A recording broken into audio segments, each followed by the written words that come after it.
Isang araw, may isang katulong na nagngangalang Kathy na naghahanap kay Prinsipe Vesalius at sa kanyang kapatid na babae, at siya ay labis na naiinis dahil huli na ang oras at kailangan na niyang maghanda para sa kanyang kaarawan.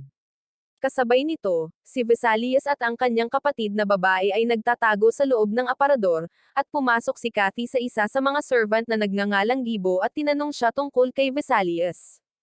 Kaya sinabi niya rito na lumabas siya kasama si Lida. Pagkaalis niya, tinawagan ni Gibo si Vesalius at sinabing maaari ka nang lumabas ngayon. Kaya lumabas siya, at silang tatlo ay pumunta sa Kastilyo Kalaunan. Nagulat si Vesalius nang tingnan niya ang orasan sa dingding at nakitang tumigil ito at hindi gumagalaw, at biglang nagpakita si Tio Oscar at sinunggaban sina Gibo at Vesalius at pinagalitan sila dahil inabala nila si Kathy. Bigla, narinig nila ang tunog ng pagbabalik ni Kathy. Kaya humingi ng permiso si Vesalius sa kanyang tiyuhin na lumabas at maglaro ng kaunti, at lumabas siya kasama ang kanyang kapatid na babae at si Gibo, at biglang tinanong ni Lida si Vesalius kung ano ang abis. Nagulat siyang sumagot na ito ay isang bilangguan para sa masasamang tao, at sinasabing kung makukulong ka doon ay hindi mo na malalaman kung paano makakalabas muli. Natakot si Lida at tinanong si Gibo kung hindi ba iyon ang bilangguan na nabasa nila dati. Sumagot siya ng oo, at mayroong isang taong tinatawag na may hawak ng kadena, at pinahirapan niya ang mga kriminal gaya ng sabi sa alamat, at pagkaraan ng ilang sandali ay binigyan ni Vesalius si Gibo ng isang magarbong jacket. Kaya tinanong siya ni Gibo nang may gulat na hindi naman ganoon kaliit sa kanya iyon. Sumagot siya ng hindi, para sa iyo itong isuot sa party mamayang gabi. Kaya nagulat si Gibo at sinabi sa kanya na hindi, ang isang servant na tulad ko ay hindi maaaring dumalo sa ganoong party. Kaya sinabi sa kanya ni Vesalius na hindi ka dadalo bilang isang servant dahil kaibigan kita. Bigla, nakarinig si Vesalius ng kakaibang musika. Kaya sinundan niya ang pinanggalingan nito upang malaman kung ano ito. Ngunit biglang, nabasag ang lupa sa ilalim niya at nahulog siya sa isang butas. Kaya hinabol siya ni Gibo upang matiyak na maayos siya, at pareho silang tumayo at nakakita ng isang libingan sa unahan. Lumapit sila, at nagulat si Vesalius nang makakita siya ng isang orasan na nakasabit. Kaya hinawakan niya ito at nakaramdam ng kakaibang pakiramdam. Pagkatapos ay binuksan niya ito at sinubukang paandaran, at muling tumugtog ang musika, at bigla siyang lumipat sa isang kakaibang silid na puno ng nakakatakot na mga manika, at ang mga manika ay nagsimulang gumalaw ng mag-isa at tumawa ng nakakatakot at sinabi sa kanya na matagal na kaming naghihintay sa iyo. Pumasok ang isang babae at pinatahimik sila para hindi matakot si Vesalius. Pagkatapos ay lumapit siya kay Vesalius at sinabing hinihintay kita, at inatake niya siya at nakakagulat na dumaan sa kanya at patuloy na nagsasalita, sinasabing lahat ay galit sa akin kaya walang lumapit sa akin. Kaya tinanong siya ni Vesalius nang may takot kung sino siya at ano ang lugar na ito. Sumagot siya ng kakaibang tanong na ano ang sinasabi mo. Hindi ka ba sanay na laging pumupunta rito? Nagulat siya dahil ito ang unang pagkakataon na nakita niya ang lugar na ito. Ngunit nagpatuloy ang babae at sinabi sa kanya na oo, kapag ako ay nag-iisa ay pupunta ka para sa akin, at wala akong pakialam na manatili rito magpakailanman hanggat mananatili ako sa tabi mo. Sumagot siya sa kanya na nagsasabing hindi ko alam kung sino ka. Kaya nagalit ang babae at inihagis ang manika mula sa kanyang kamay, at biglang nagliyab ang manika. Kaya't nakaramdam ng sakit ng ulo si Vesalius at sinabihan siyang itigil ang mga nakakainis na boses na ito, at agad na nawala ang lahat sa paligid niya at itim na lang ang natitira. At tumayo ang babae sa likuran niya at sinabi sa kanya na hindi kita patatawarin, at tandaan mo kahit anong paraan mo pa magtago sa akin, hahanapin kita. At sinakal niya ito ng kaunti, pagkatapos ay kumuha ng kutsilyo at sinugod siya. Ngunit bumalik si Vesalius sa kanyang mundo at naramdaman na ang lahat ng iyon ay isang panaginip lamang, at isinara niya ang orasan ng walang naintindihan at dinala ito at bumalik muli sa kanyang bahay upang maghanda para sa party, at iniisip pa rin niya ang nangyari at pakiramdam niya ay nasasakal. Kaya nagdududa siya na panaginip lamang ito. Kasabay nito, nakaupo si Gibo ng mag-isa at labis na kinakabahan tungkol sa jacket na ibinigay sa kanya ni Vesalius, at biglang nagpakita ang isa sa grupo ng Shinigami sa likuran niya at inatake siya para kunin ang jacket. Sa gabi, sa birthday party ni Vesalius, tinawag siya ni Oscar at ipinakilala sa isang babaeng nagngangalang Shawi. Maya-maya, biglang nagpaalam si Shawi na aalis at nakipagkamay kay Vesalius at biglang sinabi sa kanya, dahil nakakumpleto ka na ng 15 taon, makakadalo ka na sa mahahalagang salusalo. Ngunit maraming tao ang gustong pumalit sa iyong lugar sa iyong malaking kayamanan. At ang iba naman ay naghahangad ng kapangyarihan ng duke na mayroon ka, at bawat isa sa kanila ay ituturing kang pinuno ng pamilyang Bizarios. Ngunit higit na mahalaga sa lahat ng ito, huwag mong kalimutan ang mga taong nanatili sa tabi mo at sumuporta sa iyo, at sa gayon ay hindi ka mawawala sa iyong sarili. Umalis siya, at nanatili si Vesalius na may gulat sa kanyang mukha, at sumakay si Shawi sa karwahe kasama ang kanyang tagasunod at sinabi sa kanya na kapag siya na ang naging pinuno ng pamilya ay pupunta si Vesalius sa kanila, at pagkatapos ay hindi siya ang makikipag-ugnayan sa kanya at ito ay ang kanyang tagasunod. Sinimulan ni Tio Oscar ang ilang tradisyon na ginagawa nila sa kanilang pamilya kapag ang bata ay umabot sa edad na 15, at pumasok si Vesalius sa bulwagan at nagulat na ang orasan ay nakatigil pa rin sa kanyang lugar. Kasabay nito, ang grupo ng Shinigami ay nanunood mula sa malayo, at ang isa sa kanila ay nagsabi, "Kinokontrol ko si Gibo, ang kanyang kaibigan." Sa kanilang mga tradisyon, umakyat si Vesalius sa hagdan hanggang sa tumayo siya sa ilalim ng orasan at nagsalita ng ilang mga salita. Ngunit biglang, tumunog ang orasan at lahat ng tao sa paligid niya ay tuluyang nanigas. Kaya't napaluhod si Vesalius at nagulat nang mabasag ang bintana at pumasok ang grupo ng Shinigami. At agad, tinusok ni Gibo si Vesalius gamit ang kutsilyo. At nang bumagsak ang kanyang dugo sa lupa, isang mahiwagang tarangkahan ang iginuhit, at ito ang tarangkahan patungo sa abis.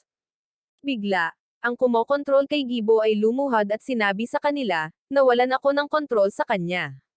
At bago siya muling tinusok ni Gibo, gumana ang mahiwagang bilog at lumabas ang babae na malamang ay nasa kanyang silid noon.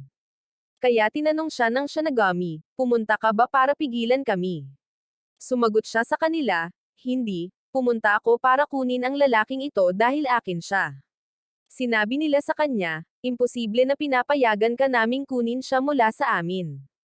Kaya't siya ay naging isang koneho, at tinawag siya ng mga Shinigami na si B-Rabbit at isang napakalakas na sagupaan ang naganap sa pagitan nila, at nagawa nilang malakas na ibagsak si B-Rabbit sa lupa. At inakala nilang tapos na ang laban, ngunit tumayo siyang muli, at maraming kadena ang lumabas mula sa kanya na pumipigil sa kanila, at tumalon siya muli sa kanila at tinapos ang karamihan sa kanila hanggang sa may isa na natira. Pagkatapos ay bumalik si B-Rabbit sa anyong tao at sinabi sa kanila ng sarkastiko, hindi ko kayo tatapusin dahil gusto ninyo siyang dalhin sa abis, tama ba? Nagulat si Vesalius dahil inakala niyang ang abis ay isang alamat lamang na ginagamit upang takutin ang mga bata. Kaya tumawa si B-Rabbit at ikinalat ang kanyang mga kadena sa lahat ng dako. At nagising muli si Gibo at hinawakan ang isa sa mga Shinigami at tinanong sila kung bakit nila gusto siyang dalhin sa abis. At bigla, kasabay ng kidlat, nakita ni Gibo ang mukha ng taong iyon. Kaya't nagulat siya at huminto sa kanyang kinatatayuan. Kaya kinuha ni Vesalius ang kanyang espada at tumakbo upang tapusin ang miyembro ng grupo. Ngunit bigla, huminto si Gibo at pinrotektahan siya at sa halip ay tinamaan siya. Nang inag ng malakas si Vesalius at inihagis ang espada, lumuhod, at sumigaw ng malakas. Kaya't kinutya ni B-Rabbit ang nangyayari, at kaya't isa sa grupo ang pumutol sa kanya upang mawala. Muling nagpakita ang babae sa likod ni Vesalius at sinabi sa kanya na hihintayin kita. Nakita ng grupo si Vesalius at sinabi sa kanya na hahatulan ka na namin ngayon. Kaya't nagpakita ang mga kadena na gumagapos sa kanya at hinayla siya papunta sa abis, at nagising siya at natagpuan ang kanyang sarili sa isang kakaibang lugar. Nagsimula siyang maglakad upang makita kung paano makakalabas dito, at natapakan niya ang isang manika, at bigla itong tumawa ng nakakatakot. Kaya't mabilis niya itong inihagis, ngunit nawala ito. Kaya't lumapit siya upang makita kung saan ito napunta. Ngunit ang nakakagulat ay tumakbo ito patungo sa kanya at tumalon upang atakihin siya. Kaya't hinawakan niya ito at inihagis muli. Pagkatapos ay nakakita siya ng isang ladrilyong inihagis sa kanya, tumingin siya at nakakita ng isa pang manika. Kaya't kumuha siya ng payong upang protektahan ang kanyang sarili, at umatras si Vesalius at umupo sa lupa na hindi alam ang gagawin. Ngunit biglang, nagpakita ang isa pang malaking manika at sinubukang hulihin siya. Kaya't tumayo si Vesalius at tumakbo ng mabilis hanggang sa makakita siya ng pader, kaya't sinunggaban siya ng manika. Bago pa siya nito kainin, ang mga kadena ng bee-rabbit ay pumulupot dito at pinisil ito ng mahigpit hanggang sa sumabog ito. At sinabi niya kay Vesalius na napakahina mo kaya hindi mo sila matatalo. Kaya tinanong niya siya kung ano ang mga nilalang na ito. Kaya ipinaliwanag niya na ang mga ito ay mga nilalang na ipinanganak sa abis at ang kanilang pangalan ay kadena or chain. Kaya tinanong niya, isa ka ba sa kanila? Sumagot siya ng oo, kaya sinabi niya sa kanya na ang chain ay mahilig umatake sa mga tao. Kahit ikaw, noong una kitang nakilala, gusto mo akong tapusin. Sumagot siya na nagulat, ano ang ibig mong sabihin? Una kitang nakilala noong iniligtas kita mula sa mga Shinigami. Kaya sinabi niya, mabuti na lang at hindi kita kaaway at 2 beses mo akong iniligtas. Sumagot siya sa kanya, ang tunay kong pangalan ay Alicia at bibigyan kita ng exception na tawagin mo ako ng ganoon. At nang marinig niya ang pangalan niya, nakaramdam siya ng kakaibang nostalgia sa loob. Pagkatapos ay nagpatuloy siya at sinabi sa kanya, mag-ingat ka dahil iniligtas kita para sa sarili kong mga layunin, hindi para sa iyo. Kaya tinanong niya ito, ano ang plano mong gawin sa akin?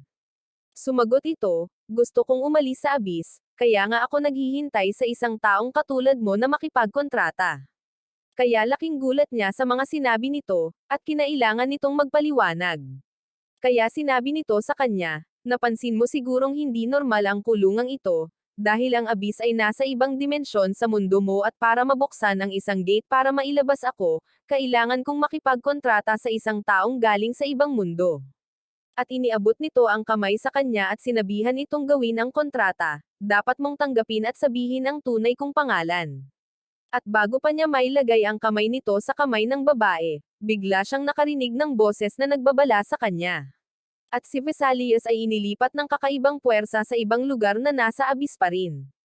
At kakaiba, natagpuan niya si Shawi sa harap niya. At sinabi nito sa kanya, kung tinanggap mo ang kontrata niya nasawi ka na sana. Pero huwag kang mag-alala, nandito ako para ibalik ka. Kaya nagsimula siyang maglakad kasama niya ngunit huminto sandali at lumingon. Kaya sinabi niya sa kanya na sa maraming chain, ito ang itinuturing na pinakadelikado sa kanila, at gusto niyang gumawa ng kontratang iyon para makaalis at sirain ang ating mundo. Kaya nagulat siyang nagtanong ngunit nagpakita na ito sa ating mundo noon. Sumagot siya na dahil nanghiram siya ng kapangyarihan mula sa abis at darating para gumawa ng gulo at pagkatapos ay tapusin ang sinumang taong nakikipagkontrata sa kanya. Nag-isip ng kaunti si Vesalius at sinabi sa kanya na totoo na mukhang mapanganib siya, ngunit 2 beses niya akong iniligtas hanggang ngayon. Kaya tumawa si Shawi at tinanong siya, hindi ba itinutok ni Alicia ang kutsilyo sa iyo at sinabing tatapusin ka niya, tama? Nagulat si Vesalius at tinanong siya, paano mo nalaman ang nangyari? At paano mo nalaman ang tunay niyang pangalan? At bigla, lumingon siya at natagpuan siya, naging malaki ako na parang halimaw at sinabi niya, nabigo ako. Pagkatapos ay naging isang higanteng ulo ng bata at sinubukang tapusin siya. Kaya pumasok muli si Alicia at iniligtas siya at sinabi kay Vesalius na iyon ay isang chain na maaaring lumikha ng mga ilusyon upang linlanggan ang mga tao. At kinuha siya ni Alicia at nakatakas. Kaya galit na tinanong niya siya, ano ang kailangan mo sa akin? Wala kang alam tungkol sa akin. Sumagot siya sa kanya, oo, wala akong alam tungkol sa iyo at ang gusto ko lang ay makaalis dito.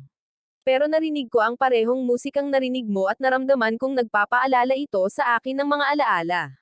Kaya hinanap ko ito at natagpuan kita at saka ko napagtanto na ikaw ang susi para makaalis ako rito.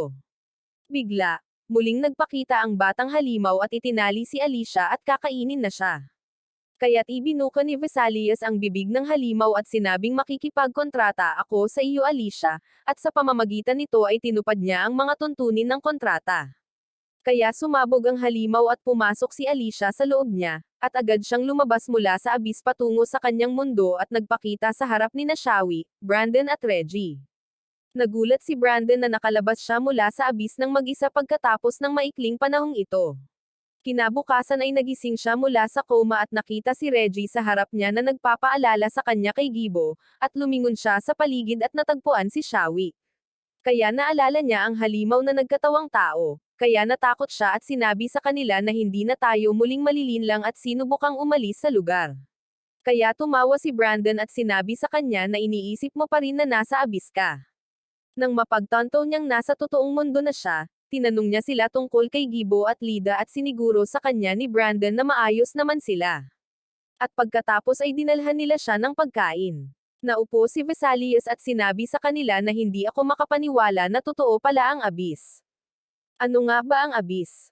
Ngunit sa halip na sumagot, tinanong nila siya, ano ang nangyari sa iyo sa abis? Kaya sinabi niya sa kanila ang nangyari, at tinanong nila siya, at nasaan na ngayon si B-Rabbit?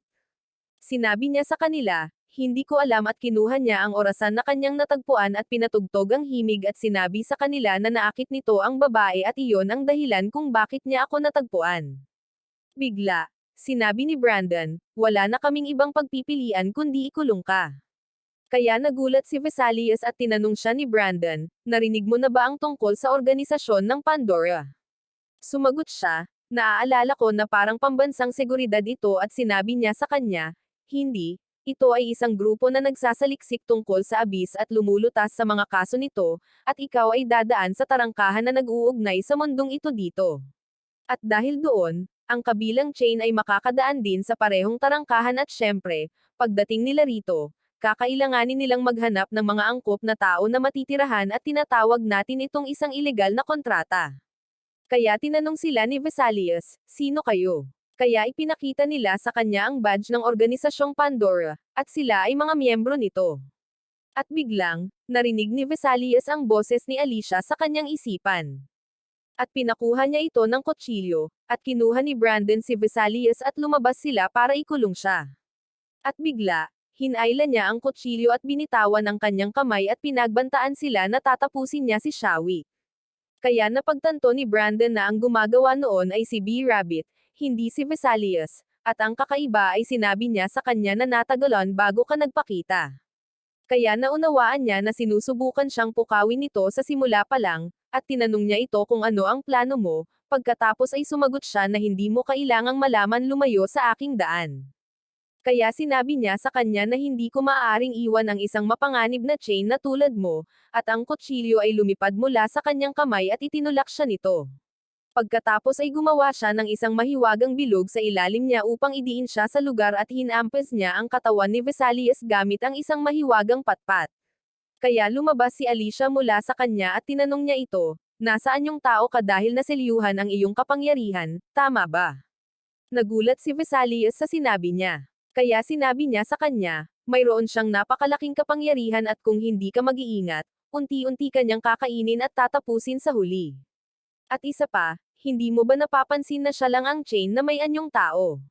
Sumagot si Alicia, huwag kang hamarang sa daan ko na parito ako sa mundong ito para hanapin ang mga nawawala kong alaala. Dahil nagising ako sa abis, pangalan ko lang ang naaalala ko kaya napagtanto kong ang mga nawasak kong alaala ay nasa mundong ito. At kinuha niya ang kutsilyo mula sa lupa at inatake siya. Ngunit madali niya itong pinalipad mula sa kamay niya at malakas na tinamaan siya gamit ang kanyang tungkod. Kaya nagalit si Vesalius at mabilis na tumayo sa harap niya para harangan ang tama. At sinabi niya sa kanya, hindi kita hahayaang saktan siya or hindi ako sasama sa iyo. Nagulat si Brandon at sinabi sa kanya ni Vesalius na alam kong kailangan mo ako at plano mo akong iligtas mula sa abis. Tumawa si Brandon at kinansela ang mahiwagang bilog at sinabi sa kanila na kalimutan na ang nangyari at uminom tayo ng tsaa. Ngunit biglang umilo ang orasan, kaya sinabi sa kanya ni Alicia na iyon ang pintuan ng abis. Isang chain ang paparating, at nang lumabas ang halimaw, na mukhang Parkupino, sinabi ni Brandon na walang gustong makipagkontrata sa iyo rito. Kaya tumakbo ang halimaw papunta sa pader at sinubukang basagin ito para makalabas.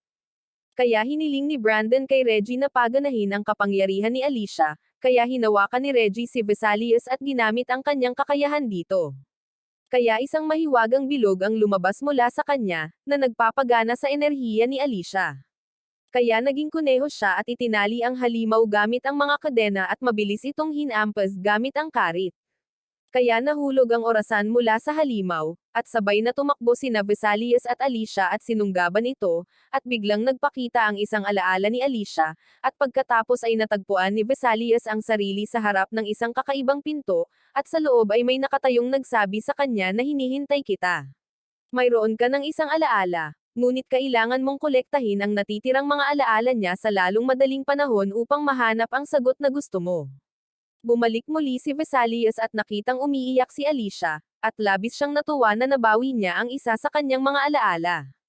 Pagkatapos ay galit na bumalik si Alicia at tinanong sila kung ano ang plano ninyong gawin sa amin.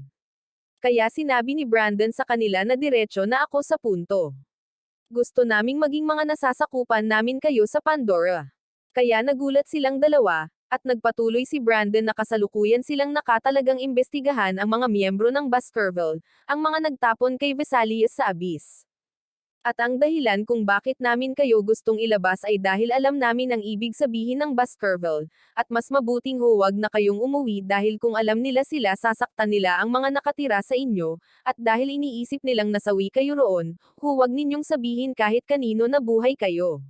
Kaya tinanong sila ni Alicia kung bakit ninyo sila iniimbestigahan. Sumagot si Shawi na pareho tayo ng layunin at iyan ang masasabi ko sa inyo ngayon, kaya sumang-ayon silang dalawa. Sa gabi, si Brandon ay nagbigay kina Vesalius at Alicia ng kanilang unang misyon, na imbestigahan ang mga pagpaslang na nangyayari sa isang lungsod na malapit sa kanila. Kaya pumayag si Vesalius dahil maaaring ito ay isang pagkakataon upang mahanap ang isa pang bahagi ng mga alaala ni Alicia. Sumama si Reggie sa kanila sa lungsod, at pagdating nila, nawala si Alicia sa tabi nila. Kaya hinanap siya ni Reggie at iniwan si Vesalius na mag-isa. At kasabay nito, may isang nagtitinda ng bulaklak na nag-aalok sa isang mayamang babae na kumuha ng bulaklak. Kaya sinaktan siya ng babae at tinatrato siya sa napakasamang paraan. At pagkaalis niya, pumunta si Vesalius sa nagtitinda ng bulaklak at tinulungan siyang tipunin ang mga bulaklak na nahulog sa lupa. Kaya nagpasalamat siya rito at binigyan ito ng bulaklak bilang regalo, at pumasok si Reggie at sinabi kay Vesalius na natagpuan na niya si Alicia. Pagkaalis ni Vesalius, narinig ng flower seller ang boses ng Chain sa loob niya, at sinabi nito sa kanya na ito ang magiging panghimagas ngayong gabi. Kaya sumagot ang Chain ng hindi, gusto ko ang babaeng kasama nila. Sa gabi, sa hotel kung saan nanunuluyan sina Vesalius at ang iba pa na si Alicia dahil ayaw nilang lumabas para hanapin ang kanyang mga alaala. Kaya sinabi ni Reggie sa kanya na gabi na, gagalaw tayo bukas.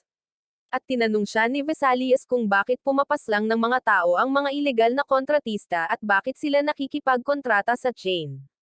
Sumagot siya dahil nakumbinsi sila ng Chain na maaari nilang baguhin ang nakaraan at gawin ang hinaharap ayon sa gusto nila. Ngunit para makuha ng kontratista ang kapangyarihang iyon, dapat niyang hayaang kainin ng Chain ang mga tao hanggang sa kumulo ang selyo sa katawan ng kontratista. Nagulat si Vesalius at inalis ang kanyang damit at nakitang may selyo sa kanyang katawan na parang orasan. Kaya sinabi ni Reggie sa kanya na ang selyong ito ay isang orasan na nagpapakita ng natitirang oras para sa kontratista. At habang lumilipas ang oras, umiikot ang kamay at dahan-daang pinuputol ang selyo.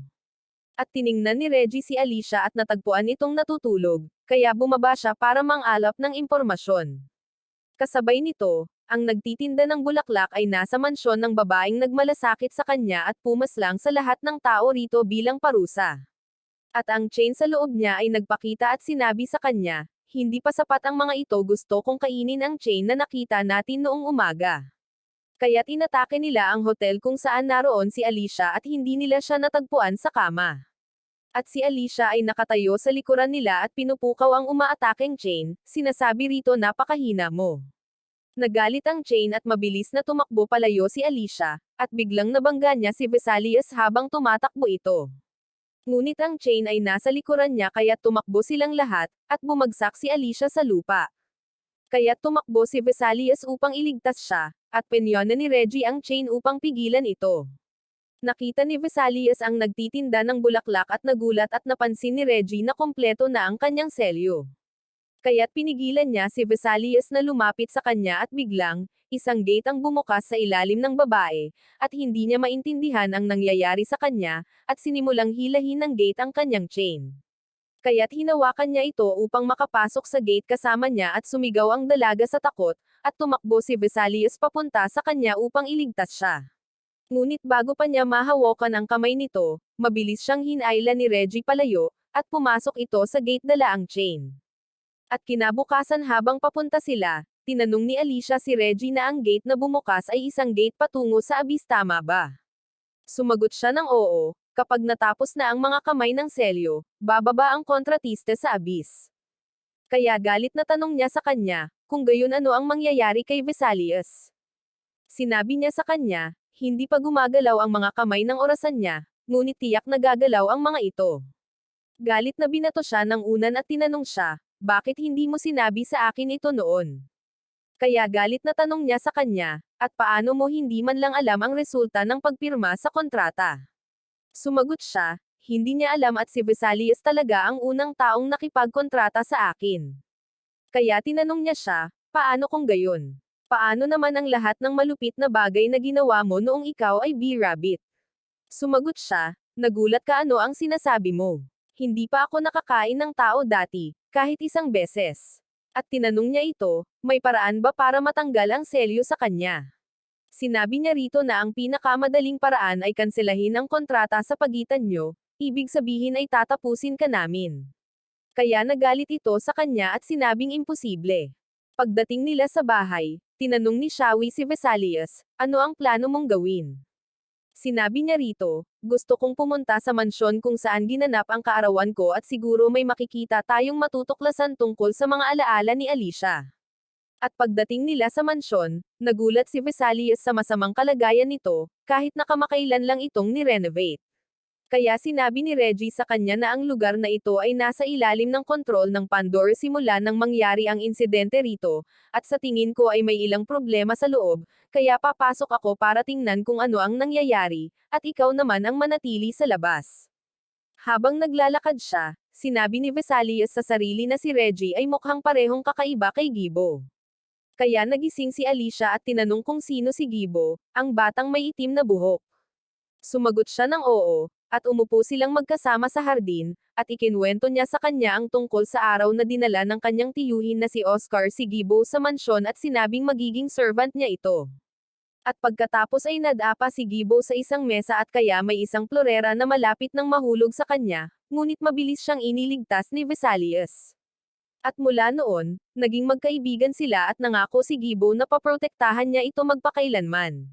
Pagkatapos ay sinabi niya kay Alicia, si Gibo ang pinakamamahal kong tao hanggang ngayon. Kaya sumagot siya, hindi ko talaga maintindihan ang mga bagay na ito at sa palagay ko ay walang silbi ang mga kaibigan. At bigla, nakarinig sila ng mga putok ng baril sa loob ng mansyon. At sa kabilang panig, nakita ni Reggie ang kanyang mga nasasakupan mula sa Pandora na gumagalaw sa kakaibang paraan. Kaya tumingin siya sa itaas niya at nakita ang miyembro ng grupo ng Shinigami na kumokontrol sa mga tao na parang mga puppet. Inihanda ni Reggie ang kanyang sandata. Kaya sarkastiko siyang tinanong, bakit ka nagagalit? Dahil ba ginamit ko ang katawan mo at sinaktan si Vesalius 10 taon na ang nakakaraan? Narinig ito ni Vesalius bago siya pumasok sa pinto. At nagulat siya na si Reggie ay si Gibo mismo, at 10 taon ang lumipas habang siya ay nasa abyss kahit na para lamang sa kanya parang ang mga ito ay isang araw lamang. Ipinatawag niya ang kanyang kadena at muling pinakontrol si Gibo. Kaya nawala ng kontrol si Gibo at inatake si Vesalius at sinubukan ni Alicia na iligtas siya.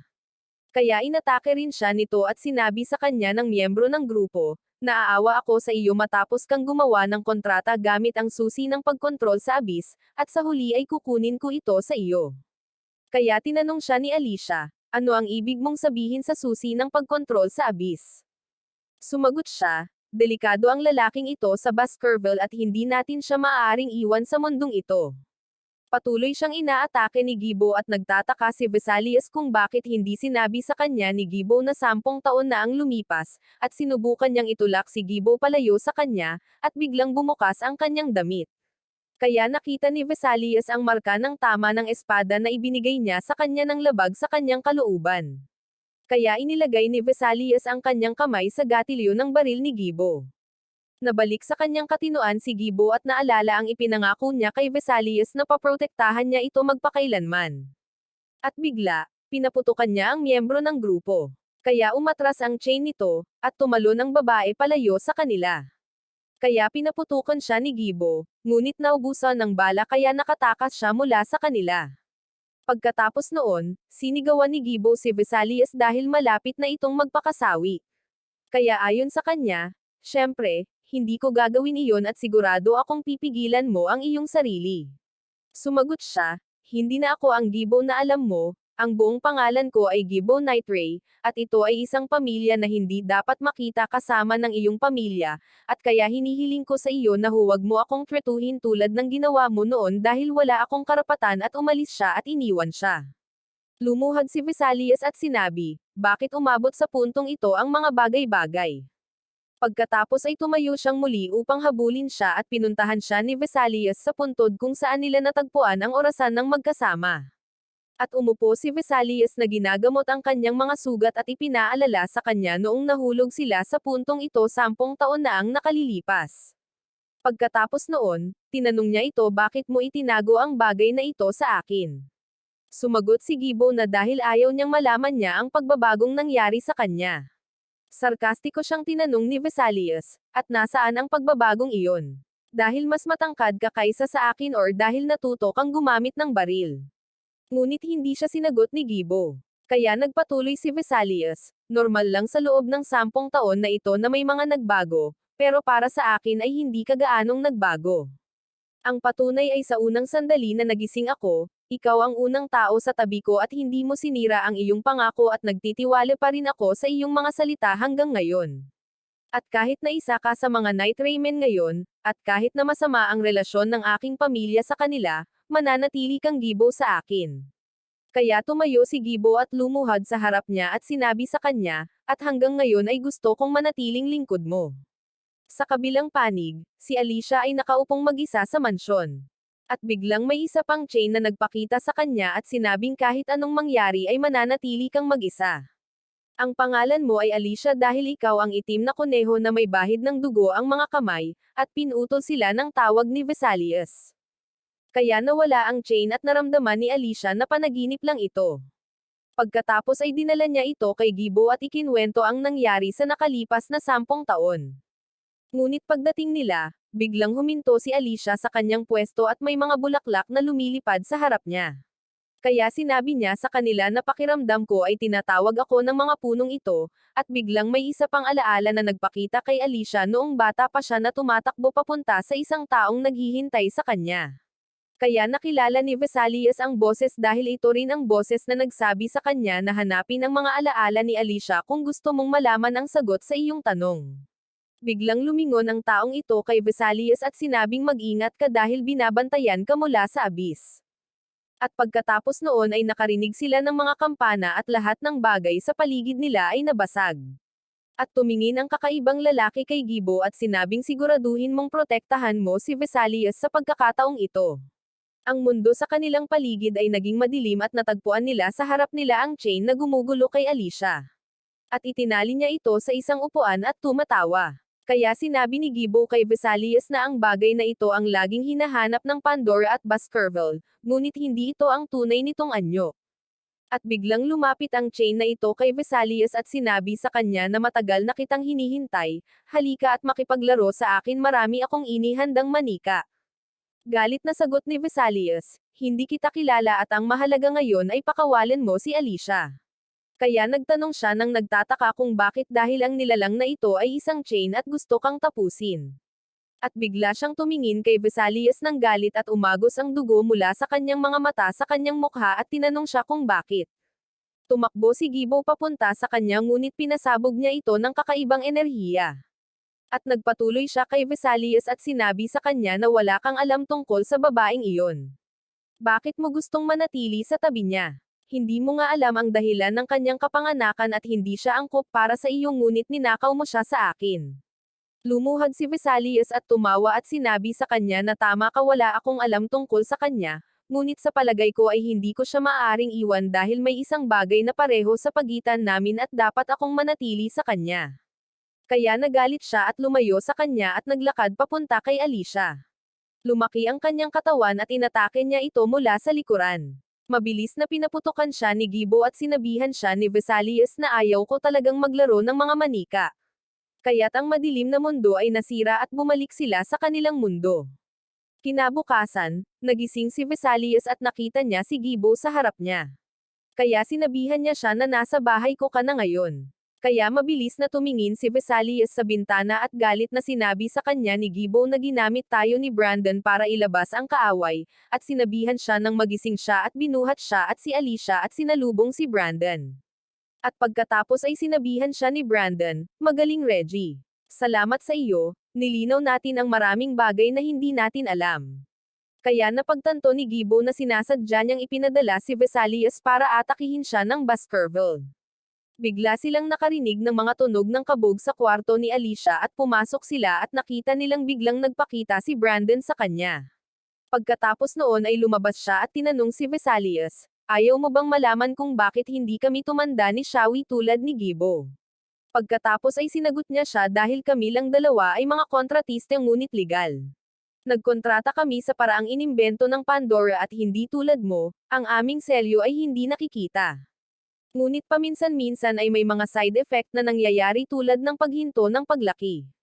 Ngunit kahit na hindi tayo lumaki, siguradong masasawi tayo balang araw. At sa palagay ko ay mayroon akong 1 taon halimbawa at masasawi ako, ngunit mayroon pa rin akong mga dapat munang gawin. Tinanong siya ni Vesalius na parang pagkontrol sa abyss, kaya tinanong siya ni Brandon kung ano ang hitsura ng abyss. Katulad ba ito ng narinig natin sa mga alamat or ito ba ay isang sirang kahon ng laruan?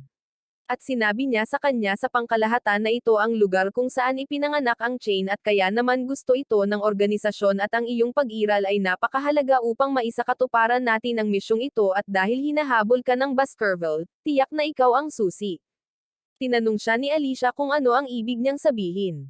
At sumagot siya na ang pagkontrol sa abyss ay isang napakalaking kapangyarihan at dahil tumigil na ito ngayon ay negatibong nakakaapekto sa kanilang mundo tulad ng paglitaw ng chain dito, ngunit dahil si Vesalius ang susi ay maaari nila itong kontrolin. Kaya tinanong siya ni Gibo kung bakit tayo itinapon ng Baskerville sa abyss at sinubukang alisin siya. Sumagot si Brandon at narito ang problema. Minsan tayo mismo ay hindi naiintindihan ang kanilang mga galaw at sinabi niya kay Vesalius na wala silang gaanong alam tungkol sa abyss at ikaw lamang ang may kapangyarihan na lulutas sa lahat ng mga misteryong ito. Kaya bilang ni Vesalius ngunit ang iyong sinasabi ay walang kahulugan sa akin, ang gagawin ko lang ay hanapin ang mga alaala ni Alicia at hanggat siya at si Gibo ay nasa tabi ko kung muling magpapakita ang Baskerville ay ligtas ako. Kaya nagulat si Brandon at umalis. Biglang nakaramdam ng sakit si Vesalius sa kanyang katawan at bumagsak sa lupa at ito ay dahil gumalaw ang mga kamay ng kanyang selyo at isang kakaibang babae ang nagpakita, at nag-iwan ng isang bouquet ng itim na rosas at umalis nang walang sinasabi. Pagkatapos ay pumasok sina Gibo at Alicia at natagpuan ang mga bulaklak at isang mensahe ang nahulog mula sa mga ito. Binasa ni Gibo ang pangalang Vicente sa mensahe at binuksan ito para tingnan kung ano ang nakasulat at nagulat siya. Ngunit wala siyang sinabi kay Vesalius. Pagkatapos ay pumunta sila sa palengke para bumili ng pagkain at nagustuhan ni Alicia ang isang partikular na restaurant. Kaya't sila ni Gibo ay bumili mula roon at iniwan si Vesalius. At habang pabalik sila sa kanya, biglang huminto si Alicia at sinabi kay Gibo, "Gusto kong tanungin si Vesalius tungkol sa kanyang pamilya." Kaya dinala siya ni Gibo sa isa sa mga sipi at sinabi sa kanya, "Huwag mong pag-usapan ang paksang ito sa harap ni Vesalius dahil sensitibo ang paksang ito para sa kanya." Kaya sumagot siya, "Gusto kong marinig ang kanyang kwento mula sa iyo." Sa kabilang banda, napansin ni Vesalius na huli na sila kaya nagpa siya siyang hanapin sila. At kasabay nito, may 3 maton na nanunuya sa isang batang lalaki sa isa sa mga sipi dahil ang kanyang ama ay isang maharlika at nabaon sa utang at hindi mabayaran ang kanyang pera. At kinuha nila mula sa batang lalaki ang isang kwintas na may larawan ng kanyang ina. Kaya sinubukan niyang kunin ito mula sa kanila ngunit nadulas ito mula sa kamay ng isang maton at lumipad kaya nahuli ito ni Vesalius, at may hawak siyang malaking palakol na nagbabanta sa kanila gamit ito kaya tumakbo sila. Pagkatapos noon, umupo siya kasama ang bata. Nag-aapi sila at tinitingnan ang larawan ng kanyang ina. Kaya sinabi sa kanya ni Vesalius na napakaganda ng kanyang ina at sinabi sa kanya ng bata na oo, kahit na nasawi na siya ngayon, Naaalala ko pa rin siya at ngayon ay nakatira na ako kasama ang aking ama. Bigla siyang nagtanong tungkol sa kanyang pamilya at malungkot niyang sinagot na nasawi din ang aking ina at ang aking ama ay hindi ko na maalala ang kanyang mukha. At naalala niya noong tinatanong niya si Kathy, ang kanyang katulong, tungkol sa kanyang ama. Lagi nitong sinasabi sa kanya na abala siya at isang araw, nakaupo si Vesalius at nag-aaral at dumating si Gibo na may dalang tsaa at sinabi sa kanya na darating ang kanyang ama ngayong taon. Kaya sumagot si Vesalius ng oo at kaya ko ginagamit ang pagkakataong mag-aral hanggang sa siya ay bumalik. Sa kabilang banda, ikinukwento ni Gibo kay Alicia na palaging kumikilos si Vesalius na parang bata ngunit kasabay nito ay napakahigpit sa kanyang sarili at iyon ang dahilan kung bakit siya matagumpay at ipinagmamalaki ko siya, ngunit kasabay nito ay mayroon akong pakiramdam ng panganib. Bumalik tayo sa nakaraan at nakita si Vesalius na nakaupong malungkot at tinanong niya si Gibo kung bakit galit na galit sa akin ang aking ama. Sumagot si Gibo ng hindi imposible at kung ganyan ang iniisip mo, tanungin mo siya ngunit tumanggi si Vesalius dahil natatakot siyang marinig ang sagot. Kaya tinanong siya ni Gibo para patunayan na mali siya. Kaya hinabol siya ni Vesalius hanggang sa matagpuan niya itong kausap ang kanyang ama at ang nakakagulat ay naabutan niya itong kinukot siya at sinasabihan na hindi dapat ipanganak ang bata. Kaya nagalit ng husto si Gibo at sumigaw ng harapan. Kaya sinuntok siya ng ama ni Vesalius at inutusan ang mga gwardya na ikulong siya. At sinubukan ni Vesalius na makialam ngunit sinuntok ng kanyang ama ang kanyang kamay at sinabihan siyang huwag siyang hawakan. Nakatayo roon si Vesalius na gulat at dinala ng mga gwardya si Gibo para ikulong. Pagkalipas ng 3 araw, lumabas si Gibo at humingi ng tawad kay Vesalius at sa kabila ng gulat sa kanyang mukha, sumagot si Vesalius, huwag kang mag-alala walang nangyari. Bumalik tayo sa kasalukuyan at biglang naamoy ni Alicia ang amoy ng isang chain. At kasabay nito, nagpakita ang babae na nag-iwan ng mga itim na rosas sa harap ni Vesalius at ng maliit na batang lalaki at tinanong niya ang bata, ikaw ba si Philip West? Kinawayan siya ni Vesalius, ngunit kakaiba ang tanong niya, sino ka? Ako si Cheska at naglilingkod ako sa pamilyang Nitre at inutusan akong kunin ang batang ito. Lumapit siya at binunot ang kanyang kutsilyo at pinagbantaan siya nito. Kaya, mabilis na tumakbo si Philip at hinabol siya ni Cheska.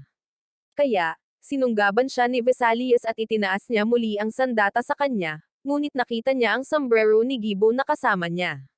Kaya, sinabi niya sa kanya, ito ang aking alipin at siya ang aking huwaran sa buhay. Kaya, humingi siya ng tawad sa kanya at sinabi sa kanya, parurusahan ako ni Vicente kung sasaktan ko ang tagapagligtas ni Gibo, ngunit kasalukuyan akong humahabol sa isang ilegal na kontratista. Ngunit kung ayaw mo siyang iwan, sumunod ka sa akin, ngunit hindi ako mananagot kung masangkot ka sa laban at masawi. Kasabay nito, sinundan ni Alicia ang amoy ng chain at sinubukan siyang pigilan ni Gibo dahil gusto niyang hanapin si Vesalius, ngunit tumanggi siya dahil gusto niyang mahuli ang chain bago ito mawala. At biglang, isang halimaw ang nagpakita sa likuran nila. At hinabol ni Vesalius si Cheska at tinanong siya, ano ang gagawin mo sa kanya kapag nahuli mo siya? Tiyak na hindi mo tatapusin ang isang maliit na bata tama. Ngunit hindi siya sinagot at tumalon mula sa isang bubong pababa kay Philip at sinabi kay Vesalius, mali ako hindi si Philip ang ilegal na kontratista at sinayang ko ang aking oras. Sa kabilang panig, nagpakita ang kontratista na may kadena at nakakagulat na ito ay ang ama ni Philip. Kaya hiniling ni Alicia kay Gibo na ilabas ang kanyang kapangyarihan ngunit wala si Vesalius dito at siya ang susi. Kasabay nito, nagpakita si Cheska at inatake ang chain ngunit hinawakan siya nito at inihagis. Pagkatapos noon, nagpakita si Vesalius at nang makita niya ang ama ni Philip, nagulat siya na ito ang kontratista at biglang inatake ng halimaw ang tulay na kanyang kinatatayuan at sinira ito.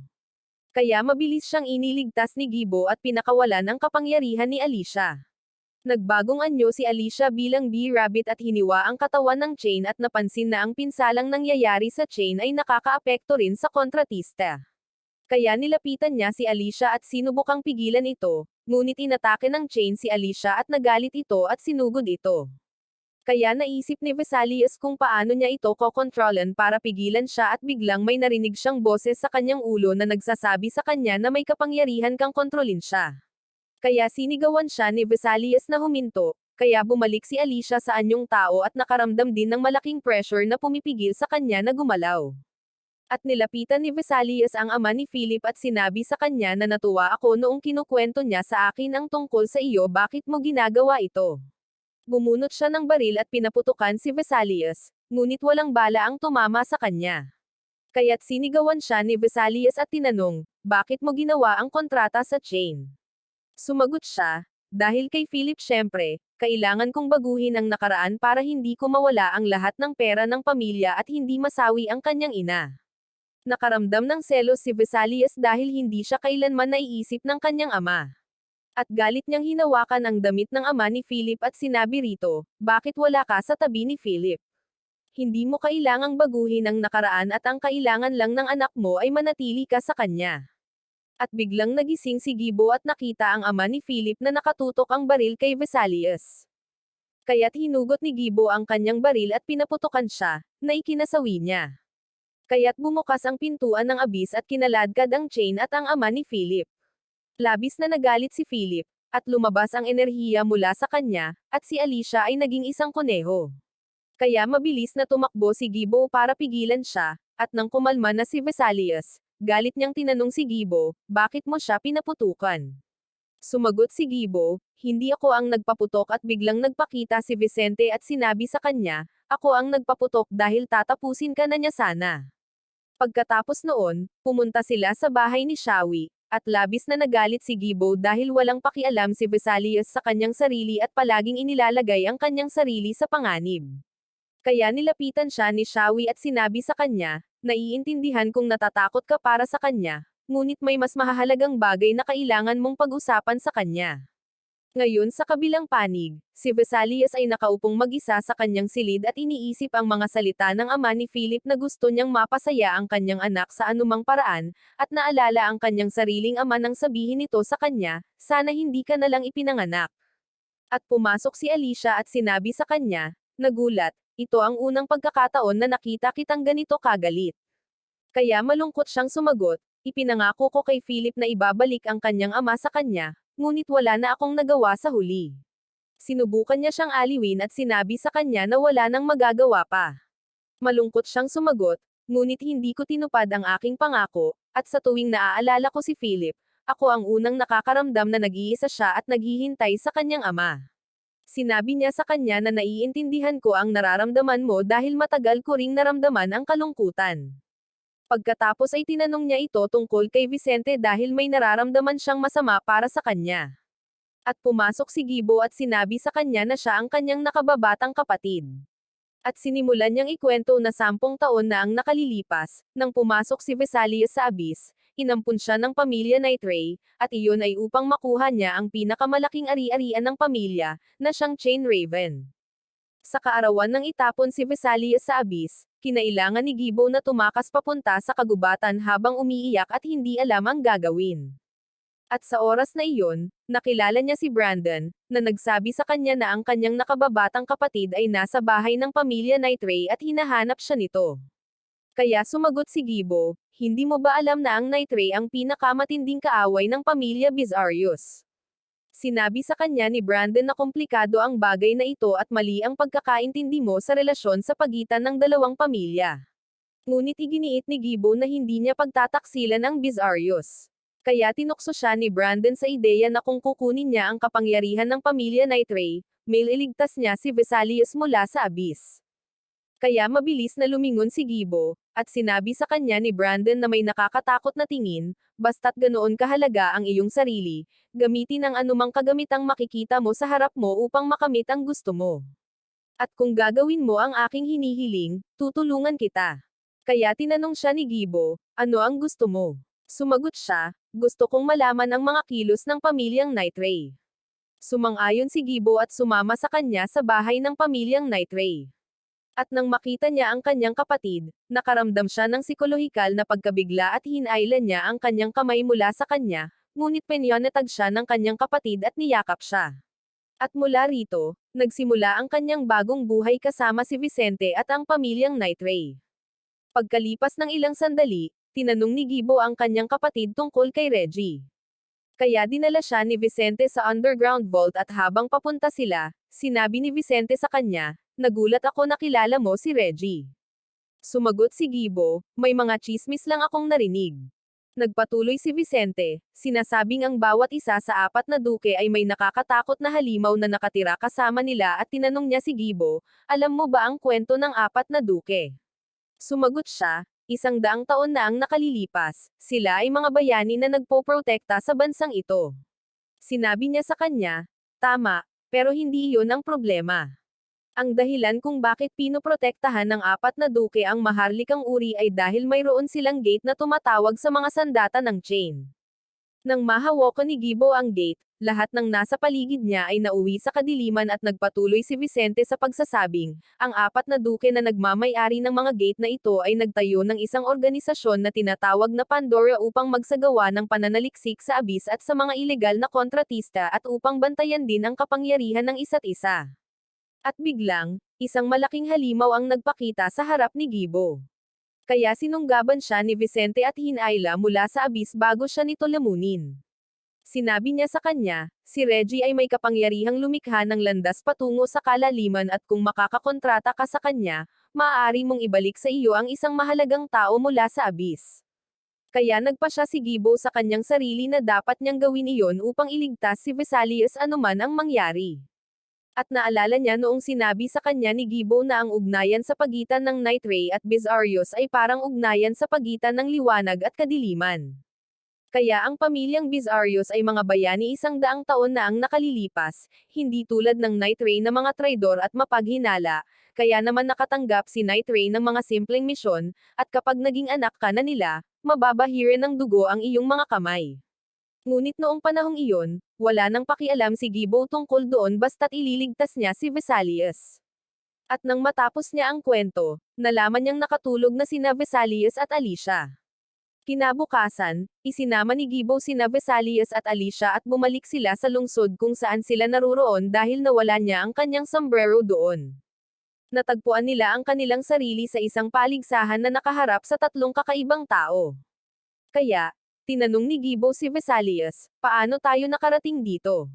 Sumagot siya, "Nang lumabas tayo para hanapin ang iyong sombrero, natagpuan namin ito sa isang kafe kasama ang isang lalaki. Sinabi niya sa amin na kinuha niya ito bilang regalo mula sa kanyang kasintahan, at sinabi mo sa kanya, 'Hindi, sombrero ko iyan, ibalik mo sa akin.' Kaya, pumasok ako at sinabing, kung sino ang manalo sa arm wrestling ay kukuha ng sombrero." Nagalit si Gibo dahil kung matatalo sila, hindi na niya makukuha muli ang kanyang sombrero, at gustong-gusto niya ito. Kaya sinubukan ni Vesalius na tiyakin sa kanya na silang dalawa ay mananalo ng madali, at marahil ay mananalo si Alicia kung maganda ang kanilang swerte. Ang unang round ay nagsisimula kay Vesalius laban sa may-ari ng sombrero. Sinimulan ni Vesalius na sabihin sa kanya ang maraming kakaiba at nakakatakot na mga salita kaya hindi ito matiis ng lalaki, at mabilis siyang natalo ni Vesalius. Ang pangalawang round ay dapat laban ni Gibo sa isang babae mula sa gang na iyon. Ngunit biglang pumasok si Oscar at sinabi sa kanya na ako ang lalaban sa halip na ikaw. Natakot si Gibo at tumakbo palayo, ngunit ibinalik nila siya. Nagsimula ang laban, at natalo si Gibo kay Oscar. Kaya kinabahan si Vesalius dahil hindi niya inaasahan na matatalo siya, at ang pag-asa ngayon ay nasa kamay ni Alicia. Bigla, ang pinakamalaking lalaki sa gang ay pumasok laban sa kanya. Kinausap siya ni Alicia ng buong kumpiyansa, nakalimutan na ang kanyang kapangyarihan ay naselyuhan na. Nang magsimula ang laban, nahihirapan siyang lumaban hanggang sa ilabas ni Alicia ang kanyang kapangyarihan. Kaya nanalo siya, at kinuha niya ang kanyang sombrero.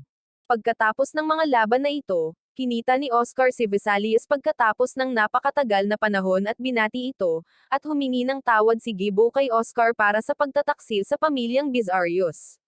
Kaya niyakap niya silang dalawa at sinabi sa kanila, "Para kayong mga anak ko." Sa sandaling iyon, pumasok si Alicia at nakita sila kaya nakaramdam siya ng selos at tumakbo palayo. Nang marating niya ang isa sa mga pasilyo, tumigil siya sa pag-iisip kung bakit siya tumakbo palayo sa unang lugar. Bigla, nagpakita si Brandon at binalaan siya ng isang chain sa lugar na iyon, ngunit nagpakita ito sa likuran nila, hinihila sila. Maya-maya, dumating si Vesalius sa parehong lugar kung saan siya naroon at hinanap siya at natagpuan niya ang manika ni Brandon sa lupa. Nang magising si Alicia, natagpuan niya ang kanyang sarili sa isang kakaibang lugar. Kaya sinabi sa kanya ni Brandon, ito ang bahay ng Pasang Chisori. Tinanong niya ito, kaya hindi ito ang mundo kung nasaan si Vesalius at sinabi niya sa kanya, oo, ngunit wala rin tayo sa abyss. Ang dimensyong ito ay hindi pagmamayari ng anumang mundo at binalaan niya siya. Dinala tayo ng pasang ito dito dahil gusto kanyang tapusin. Nagtanong siya, nagulat, at bakit ako? Sumagot siya, dahil ang kalooban ng abyss ay napupuot sa iyo, at ang pasang ito ay isang malaking katulong nito at kayong dalawa ay mga chain na kakaiba sa kanilang uri. Biglang nagpakita ang maraming halimaw sa kanilang paligid. Kaya't naputol ang usapan ni Alicia at tumakbo sila palayo hanggang sa makarating sila sa isang ligtas na lugar.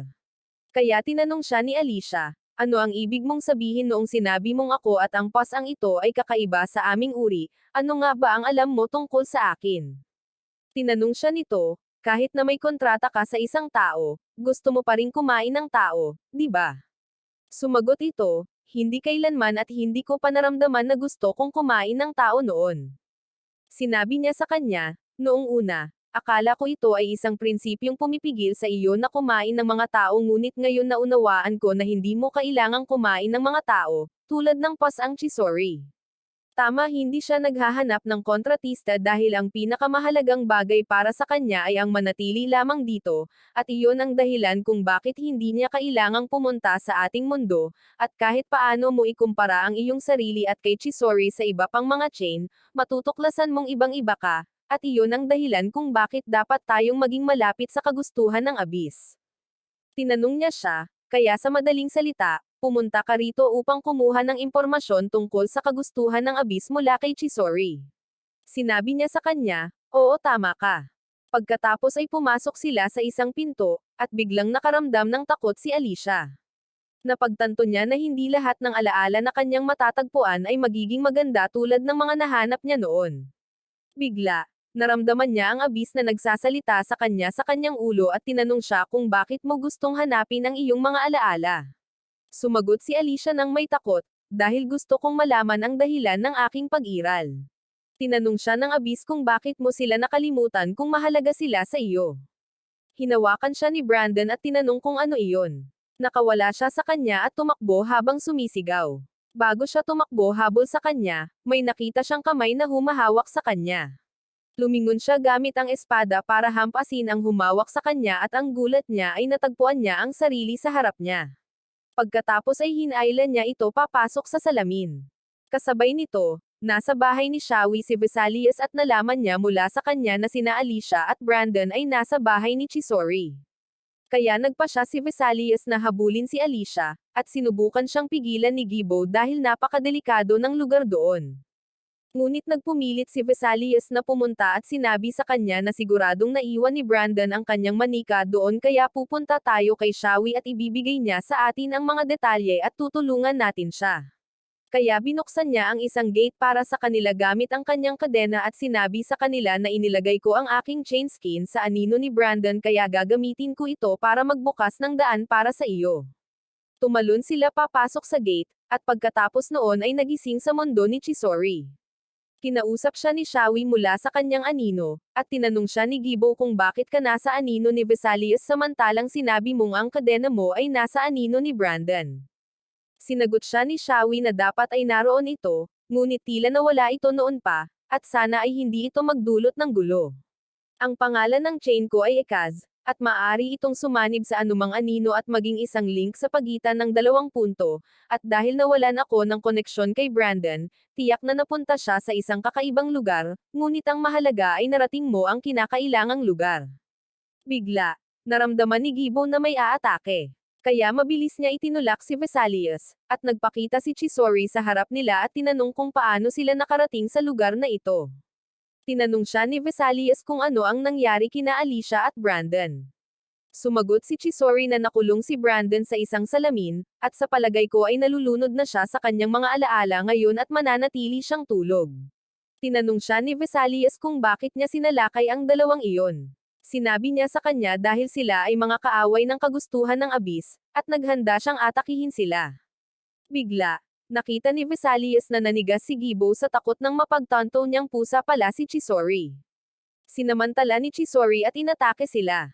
Kaya inilayo ni Vesalius si Gibo at sinubukang gisingin ito. Umatake ulit si Chisori, at sa pagkakataong ito ay nagpakita ang Ekaz, ang chain ni Shawi, na nasa anyo ng isang itim na unicorn, at tumakbo ito kay Chisori. Kaya tumalon siya sa pader at tinanong siya ni Shawi sa pamamagitan ni Ekaz kung anong nangyari 100 taon na ang nakalilipas. Sumagot siya na nakakainis ka at nawala. Samantala, tumatakas sina Gibo at Vesalius, umaakyat sa napakahabang hagdan.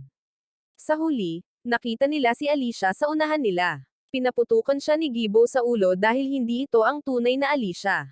Nagpakita si Chisori at sinabi sa kanila na isa ito sa mga baluktot na alaala ni Alicia. At sa mundong ito, ang mga alaala ang sumisira sa mga nanghihimasok. Nagtanong si Vesalius, na nagulat, kaya, ang mga alaala ni Alicia ay nasa lugar na ito. Sumagot siya, ang mundong ito ay nilikha mula sa mga alaala ni Alicia sa simula. At bumaba siya sa harap ni Gibo at inamoy ito. Bigla, sinabi niya rito, ginagamit mo ang kapangyarihan ni Reggie para silyuhan ang kapangyarihan ni B-Rabbit. At hinampas siya gamit ang kanyang mga kuko, na nagpatalsak sa kanya mula sa isang mataas na lugar. Hinawakan ni Chisori ang ulo ni Vesalius at sinabi sa kanya, alam kong ikaw ang naghahanap ng mga alaala ni Alicia, pero hindi ko maintindihan kung bakit mo ito ginagawa. Sinagot siya ni Vesalius dahil gusto ni Alicia na mabawi ang kanyang mga alaala. Nagalit ng husto si Chisori at sinakal siya at sinabi sa kanya, sinungaling ka, ako lang ang nakakaalam na gustong kalimutan ni Alicia ang lahat, at ginamit niya ang kanyang kalooban para ikalat ang kanyang mga alaala, at ang mga alaalang umiiral sa iyong mundo ay bahagi lamang ng mga alaalang nakatatak dito. At ang misyon ko ay manatili rito at bantayan ang kanyang mga alaala at tiyaking walang makakakita sa mga ito. Dahil ang narito ay ang mga alaalang gustong burahin ni Alicia. Nabigla si Vesalius sa kanyang mga salita at nagpatuloy si Chisori sa araw na nawala ang lahat kay Alicia. Sa kabilang panig, magkasama sina Oscar, Vicente, at Raymart. Sinabi sa kanila ni Raymart na ang mga lingkod ng Abyss na tinatawag na Shinigami, na nakasuot ng pulang roba, ay nawala. Sila ay mga tao mula sa pamilyang Baskerville noong una, ngunit natalo sila ng 4 na duke. Ngunit sa huli, walang nagsabi ng katotohanan sa nangyari sa bagay na iyon at tungkol naman sa mga Baskerville, hindi pa nila naipakita ang kanilang mga mukha sa labas ng mundo noon. Ikinuwento sa kanila ni Vicente sa trahedya ng Sabri na nangyari 100 taon na ang nakalilipas sa kabisera, nang lumunin ng Abyss ang buong lungsod ng Sabri, at ang may gawa nito ay si Glenn Baskerville, ang kanilang pinuno. At kung hindi sila pinigilan ng 4 na duke at ni Jack Bezrius, malamang ay hinailan na nila ang natitirang bahagi ng bansa patungo sa Abyss. Ngunit hindi pa rin tayo sigurado sa kanilang mga layunin at sa halip na lumaban, mayroon na tayong kapangyarihang ginamit ng Baskerville upang protektahan, na siyang 4 na tarangkahan na konektado sa Abyss, or sa madaling salita ang 4 na chain. Ngunit hindi iyon sapat at gusto natin ang buong kagustuhan ng Abyss, at ang huling tarangkahan ay nananatili sa Baskerville. Ngunit syempre, gusto rin nila ito at lalaban para dito. Sumagot si Oscar, si Vesalius lang ang taong nagbanta sa Baskerville 100 taon na ang nakalilipas, at hindi ugali ng Pandora na makialam sa B-Rabbit. Sa kabilang panig, nagising si Gibo at natagpuan ang sarili sa isang kakaibang hardin. Bigla, natagpuan niya sa harap niya ang isang alaala ni Alicia. Hinabol niya ito at naalala noong galit niyang tinanong si Brandon, bakit nasaan yung tao si Alicia samantalang siya ay isang chain? Sumagot si Brandon sa kanya, ang tunay na tanong dito ay, iyon ba ang tunay na anyo ni Alicia? Or ano ang tunay niyang anyo, B-Rabbit or Alicia? At sinabi sa kanya, hindi mo matatagpuan ang katotohanan ito maliban sa kanyang mga alaala. Bigla, nawala sa kanya ang alaala ni Alicia, ngunit may narinig siyang tumatawag sa kanya. Lumingon siya at sinubukang kilalanin ang hugis at natagpuan si Vesalius ngunit mas matanda. Sinagot niya ito na ako si Jack Bezrius sa kabilang panig at patuloy na sinasaktan ni Chisori si Vesalius at sinabi sa kanya, nagulat, kumusta ka habang pinapahirapan ka, at totoong nandito ka, ngunit pakiramdam ko ay wala ka rito. Nabigla si Vesalius dahil iyon din ang mga salitang sinabi sa kanya ni Brandon noon. Mabilis siyang sinugod ni Chisori, ngunit bago siya tamaan, isang kamay ang nagpakita mula sa salamin sa likod ni Vesalius. Umatras si Chisori at tumingin sa salamin, nakita ang anyo ni Jack, na nagsabi sa kanya na mali ang ginagawa mo, huwag mong saktan ang batang ito, at tinanong siya kung sino ang malulungkot kung tatapusin mo siya, at hinayla si Vesalius at naglakad palayo. Nakita ni Chisori ang mga alaala ni Brandon kaya pinasok niya ang mga ito. Dinala niya ito kay Gibo, at nang makita siya ni Vesalius, naalala niyang siya ang taong nakikita niya sa mga alaala ni Alicia, at hiniling ni Jack kay Vesalius na tulungan siyang iligtas si Alicia bago ito mawala sa mundong ito at tuluyang mawala. Kaya mabilis at walang pag-iisip, tinanong siya ni Vesalius kung ano ang kailangan mo sa akin. Sinabi sa kanya ni Jack na dapat muna nating malaman ang lokasyon niya. Gusto kong isipin mo siya at tawagin ang pangalan niya dahil ikaw lang ang makakahanap sa kanya. Matapos ang ilang pagtutuon mula kay Vesalius, nahanap siya ni Jack at ipinadala siya sa kanyang lugar. Nagalit si Gibo at tinanong siya kung bakit mo siya ipinadala ng mag-isa. Malungkot siyang sumagot, hindi ko kayang kontrolin ang lahat sa mundong ito at limitado ang kapangyarihan ko rito. Siguro dahil hindi ako bahagi ng mga alaala ni Alicia. Nagulat na tanong ni Gibo, kung gayon, sino ka? Sinabi niya sa kanya na bahagi ako ng kaluluwa ni Jack Bizrius na natitira sa mga alaala ni Alicia. Kasabay nito, si Chisori ay nasa loob ng mga alaala ni Brandon at inatake siya. Naiwasan ni Brandon ang kanyang suntok, at nakatakas si Chisori palabas ng kanyang mga alaala. Akala niya ay hindi susunod si Brandon ngunit ang kabaligtaran ang nangyari. Binuksan ni Brandon ang kanyang kaliwang nakatagong mata, at nagpakita ang kanyang chain na tinatawag na Mad Hatter at mas kinatatakutan siya ni Chisori. Sa kabilang panig, natagpuan ni Vesalius ang kanyang sarili sa isang kastilyo. Mabilis niyang hinanap si Alicia, at biglang nagpakita ang apoy sa harap niya. Lumingon siya upang bumalik at nakakita ng maraming bangkay sa lupa. Sa kanyang pagkabigla, kinausap siya ni Jack ng telepatiko at sinabi sa kanya, nasa Sabri ka na ngayon, na para sa iyo ay hindi lamang kabisera ng mundo ito ang lungsod na kinaladkad ng Baskerville sa abyss. Nabigla si Vesalius na nasa trahedya na siya ngayon ng Sabri na nangyari 100 taon na ang nakalilipas. Sinabi niya kay Jack, ngunit ang alam ko ay nawasak ang Sabri dahil sa isang lindol. Sumagot si Jack, oo, sinabi iyon sa mga karaniwang tao ngunit hindi iyon ang katotohanan. Tinanong siya ni Vesalius, kung gayon bakit ako narito ngayon? Sumagot si Jack, dahil ang dimensyong ito ay nilikha mula sa mga alaala ni Alicia, at narito siya 100 taon na ang nakalilipas sa kastilyong ito. Napagpasyahan ni Vesalius na ito ang mga alaalang nais niyang burahin, at nagmadali siyang hanapin siya. Kasabay nito, itinutok ni Gibo ang kanyang baril kay Jack at sinabi rito, ipadala mo ako sa bahay ni Vesalius. Tumawa si Jack at lumapit. Inihilig ang kanyang ulo sa bar aisles ng baril, pagkatapos ay tinanong siya, talaga bang nakalimutan mo ang nangyari sa akin noong araw na iyon? Sa kabilang panig, nakita ni Vesalius sa harap niya ang isang umiiyak na bata at malakas na sinabi sa kanyang sarili, hindi ko ito kasalanan. Ginawa ko ito para kay Gibo at nagulat si Vesalius na ito talaga si Vicente at si Gibo ay buhay 100 taon na ang nakalilipas. Bigla, tumawa si Vicente ng sarkastiko at tumalon sa apoy. Ngunit kakaiba, nawala siya bago dumampi ang apoy at muling nagpakita sa harap ni Vesalius. Tumakbo siya, kaya mabilis siyang hinabol. Bago siya mahuli, nawala siya at nagpakita sa isang kalapit na pasilyo at hinabol siya muli ni Vesalius.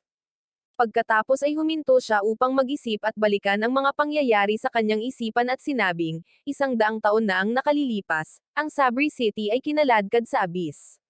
Pagkatapos ng 15 taon, natagpuan nila si Gibo na may malalang sugat. Pagkatapos ay natagpuan nila si Vicente sa mga lupang night ray na may parehong mga sugat. Ibig sabihin ay nakahanap sila ng paraan upang makalabas mula sa abyss at siya ay nagulat at hindi makapaniwala na maaaring totoo ito. Kasabay nito, hinawakan ni Gibo ang kanyang ulo at sinabi kay Jack, ayoko nang maalala ang kahit ano at humingi ng tawad si Jack sa kanya at sinabing, huwag mong pilitin ang iyong sarili na alalahanin ang nangyari sa iyo at si Alicia noong araw na iyon ay nag-iwan ng malalim na sugat. Patuloy na hinabol ni Vesalius ang batang si Vicente hanggang sa makarating siya sa isang lugar kung saan niya narinig ang boses ni Alicia at mabilis siyang tumakbo paakyat ng hagdan. Bigla, natagpuan niya ang bangkay ni Alicia sa harap niya at narinig ang isang boses na nagsasabi sa kanya, kung mananatili ka sa tabi niya, dapat mong malaman na si Alicia ay tao at napaslang 100 taon na ang nakalilipas sa lugar na ito. Mabilis ang tibok ng kanyang puso dahil sa pagkabigla, at muling gumalaw ang mga kamay ng orasan sa kanyang katawan. Nakaramdam si Vesalius ng matinding sakit, at ang enerhiya ay tumagas mula sa kanya, pinupunit ang mundo at naramdaman ito ng lahat. Nagsimulang mabasag ang lahat sa paligid at bumangon si Vesalius, hindi na mamalayan at ang tanging iniisip niya ay si Alicia. Sa kabilang banda, naramdaman ni Gibo na naselyuhan si Reggie, at ang B-Rabbit ay nagngangalit. Tinanong niya si Jack, si Vesalius ba ang dahilan ng nangyari? Sinabi ni Jack na oo, ngunit hindi makapaniwala si Gibo dahil imposibleng magkaroon tayo ng ganitong enerhiya. Sinagot siya ni Jack ng totoo na ang kapangyarihan ni B-Rabbit ang naselyuhan, at sa pangkalahatan ay napakasama ng sitwasyon ngayon dahil kung masisira ang dimensyong ito, lahat ng mahayla dito ay masasawi, at inilipat niya si Gibo kay Vesalius para pigilan siya. Pagdating niya, nakita niya si Vesalius na naglalakad ng mag-isa, wala sa sarili. Sinabihan niya siyang itigil ang ginagawa niya at sumagot si Vesalius na sisirain ko ang lahat ng gustong kalimutan ni Alicia para hindi siya magdusa. At itinulak niya palayo si Gibo, sinira ang lahat ng mahawakan niya. Nagalit si Gibo at hinampas siya sa mukha para gisingin. Bumalik sa kanyang katinoan si Vesalius at sinigawan siya ni Gibo, sinasabi sa kanya, pumunta ka rito para iligtas si Alicia. Sa kabilang panig, nakaupo si Vicente na nakikipag-usap kay Cheska at sinabi sa kanya na ginawa ni Chisori ang kanyang bahagi at malapit nang matapos ang laro. Kung magiging ayon sa plano ang lahat, babalik ang mga alaala ni B-Rabbit sa ating mundo. Kasabay nito, inatake ni Chisori si Brandon at tumalon si Brandon sa isang haligi, hinugot ang kanyang espada at hinampas siya ng isang napakalakas na atake at nagdugo pagkatapos dahil gumamit siya ng napakalaking kapangyarihan sa laban na iyon. Hindi makagalaw si Chisori sa harap niya at sinabi sa kanya ni Brandon, pinapayuhan ko na huwag kang tatangkang tumayo. Hindi mo ako matatalo dahil kayang tanggihan ng Mad Hatter ang anumang may kaugnayan sa Abyss at sirain ito, at pinili ko siya dahil kaya niyang sirain ang anumang chain. Bago magsalita si Chisori, kinuha ni Brandon ang kampana na nasa kanyang leeg at tinanong siya, ito ba ang ginamit mo para gawin ang mundong ito, tama ba? Nabigla si Chisori, at napagpasyahan ni Brandon na ang kampana na ito ang naglalaman ng lahat ng alaala ni Alicia. Kasabay nito, kinausap ni Jack ng telepatiko sina Gibo at Vesalius at sinabi sa kanila, maayos si Alicia, pero kailangan niyo siyang palayain. Lumingon si Vesalius, nakita siyang nakagapos ngunit gumuguho na ang lugar. Sa pagkakataong ito, hindi si Vesalius ang sanhi at ito ay ang pagkawala ng kontrol sa kapangyarihan ni Chisori mula sa galit at pagiging isang malaking halimaw. Nagsisisi si Vesalius dahil tatapusin na sana niya si Alicia habang wala sa sarili. Mabilis siyang tumakbo papunta sa kanya para palayain siya. Bigla, nasira ang hagdanan, at malapit na siyang mahulog sa kawalan, ngunit nailigtas niya ang sarili habang hawak ang hagdanan at umakyat muli. Nang makalapit siya kay Alicia, sumangga ang mga kadena at sinunggaban niya ito. Masayang umiyak si Alicia at niyakap siya, at nasalo sila ni Gibo bago pa man sila mahulog.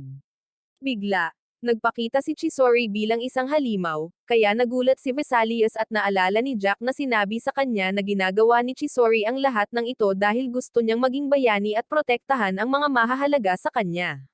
Nalungkot si Vesalius para sa kanya at binunot ni Brandon ang kanyang espada at sinabi sa kanila, tatapusin ko siya bago niya tayo tapusin. Gamitin mo si Ekaz at umalis ka rito at sinugod niya si Chisori at hinati ito sa kalahati. Nagpakita si Ekaz at kinuha sina Vesalius at Alicia lamang at umalis. Bigla silang natagpuan ang kanilang mga sarili sa organisasyon ng Pandora sa harap ng 4 na duke at kasama nila si Oscar. Si Alicia ay naging B-Rabbit ng walang dahilan at akala nila ay pumunta sila para tapusin sila. Kaya sinunggaban ni Alicia si Vesalius at inatake sila bago pa man sila unang umatake at mabilis na nakatakas. Hinawakan ni Oscar si Raymart at bumulong dito na tulungan siyang ilabas sina Alicia at Vesalius sa lugar na ito dahil iisipin nilang isa siyang ilegal na kontratista at tatapusin siya. Mabilis na kumilos si Raymart habang iniisip kung paano sila ilalabas. Bigla siyang hinayla ni Brandon papasok sa isang silid, pinatahimik siya dahil natutulog si Gibo sa pagod, pagkatapos ay tinanong si Raymart, alam mo ba kung ano ang nangyari kay Shawi? Sumagot si Raymart na matagal na siyang nawawala at hindi pa namin ito opisyal na inanunsyo. Palihim kaming naghahanap ngayon at mabilis na umalis si Raymart para maabutan sina Vesalius at B-Rabbit.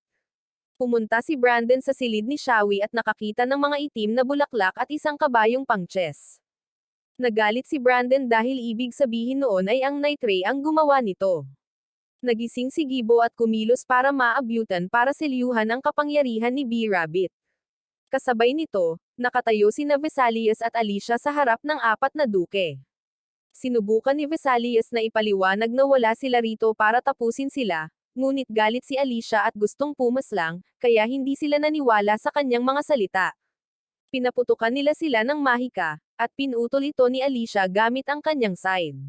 Kinabahan si Vesalius at hindi makakilos at narinig niya si Jack na nagsasabi sa kanya, ibalik si Alicia sa kanyang anyong tao para pakalmayan sila. Ngunit sinabi ni Vesalius, hindi ko alam kung paano gagawin at nagkataon lang ang nangyari noong nakaraan. Pumasok si Jack sa kanyang isipan at kinontrol ang kanyang katawan. Bago sila inatake ni B-Rabbit, ibinalik niya ito sa anyong tao sa pamamagitan ng isang pangungusap. Sa kabila ng mukhang bata ni Alicia, takot pa rin sa kanya ang apat na duke. Pinalibutan nila siya ng mga armas. Tumakbo ang isang duke papunta kay Jack at sinipa siya ni Jack palayo. Pagkatapos nito, sinubukan niyang tiyakin sa kanilang lahat na hindi nila kaaway si Vesalius. Nagalit si Alicia dahil may kumokontrol sa katawan ni Vesalius, ngunit nagulat silang lahat nang mapagtanto nilang ang nagsasalita ay si Jack Bizrius na lumaban sa Baskerville at nakasaksi sa trahedya ng Sabri. Samantala, kasama ni Brandon si Vicente at sinabi sa kanya, ibalik mo si Shawi. Tumawa si Vicente at sinabing, nalaman mo ito ng mabilis. Sumagot si Brandon, ito lang ang lugar na may mga itim na bulaklak sa Pandora. Sabi ni Vicente, huwag kang mag-alala at wala akong balak na saktan or tapusin siya at may gusto lang ako. Sumagot si Brandon, wala akong anumang bagay na maaaring gusto mo. Hinawakan ni Vicente ang kanyang kamay at itinuro ang kampana ni Chisori at sinabing, alam kong nandito ang mga alaala ni Alicia, kaya paano kung magpalit tayo?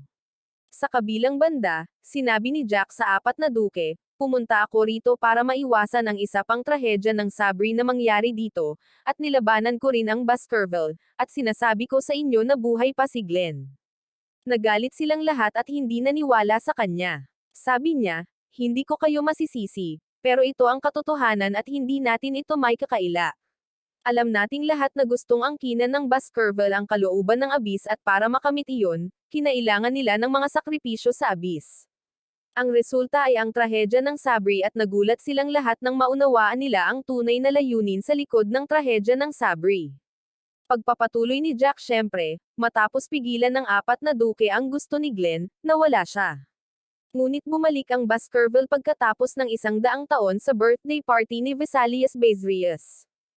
Nakatayo si Raymart at ikinwento sa kanila ang nangyari noong araw na iyon at sinabing nakalabas siya sa bangin ng mag-isa. Bigla, nakaramdam ng sakit sa ulo si Vesalius. Nasalo siya ni Gibo bago siya bumagsak at bago umalis si Jack, sinabi niya sa kanila, binabalaan ko kayo sa huling pagkakataon. Hindi nasawi si Glenn Baskerville at kahit napuntiryahin nila ang apat na duke, tiyak na hinahanap nila si Glenn. Kung matagpuan nila siya, mangyayari muli ang trahedya at dapat kayong pangunahan ni Vesalius mula ngayon at lumuhod silang lahat sa harap niya. Pumasok sa isip ni Vesalius si Jack at humingi ng tawad sa paggamit ng kanyang katawan. Tinanong siya ni Vesalius, bakit mo sinabi ang lahat ng ito? Sumagot si Jack, talagang pinagsisisihan mo ako at gayunpaman, mawawala na ako ngayon, at hindi mo na ako makikita muli. Pinigilan siya ni Vesalius dahil may mga tanong pa rin siya. Ngunit sinabi sa kanya ni Jack, balang araw ay sasabihin ko sa iyo ang buong kwento tungkol sa akin, kina Alicia at Glenn. Ngunit pakiusap, dapat mo siyang pigilan dahil siya ang aking mahal na kaibigan. Nagulat si Vesalius, at nawala si Jack. Nagising si Visalias kalaunan, at natagpuan ang sarili sa kama. Sina Alicia at Gibo ay natutulog sa tabi niya. Biglang kumatok si Brandon sa bintana at sinabi sa kanya, "Sumama ka sa akin uminom ng tsaa." Sa una, humingi ng tawad si Brandon kay Visalias sa pagudyok sa kanya sa lahat ng mga problemang ito.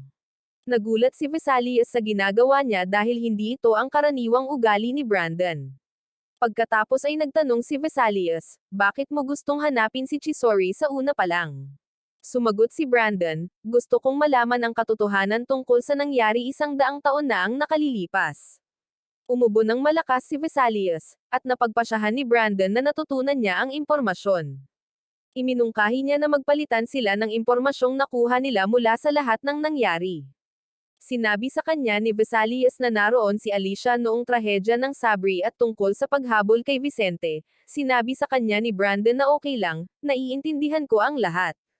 Tanungin mo ako ng kahit ano," at tinanong ni Visalias kung bakit niya gustong malaman ang katotohanan ng nangyari 100 taon na ang nakalilipas.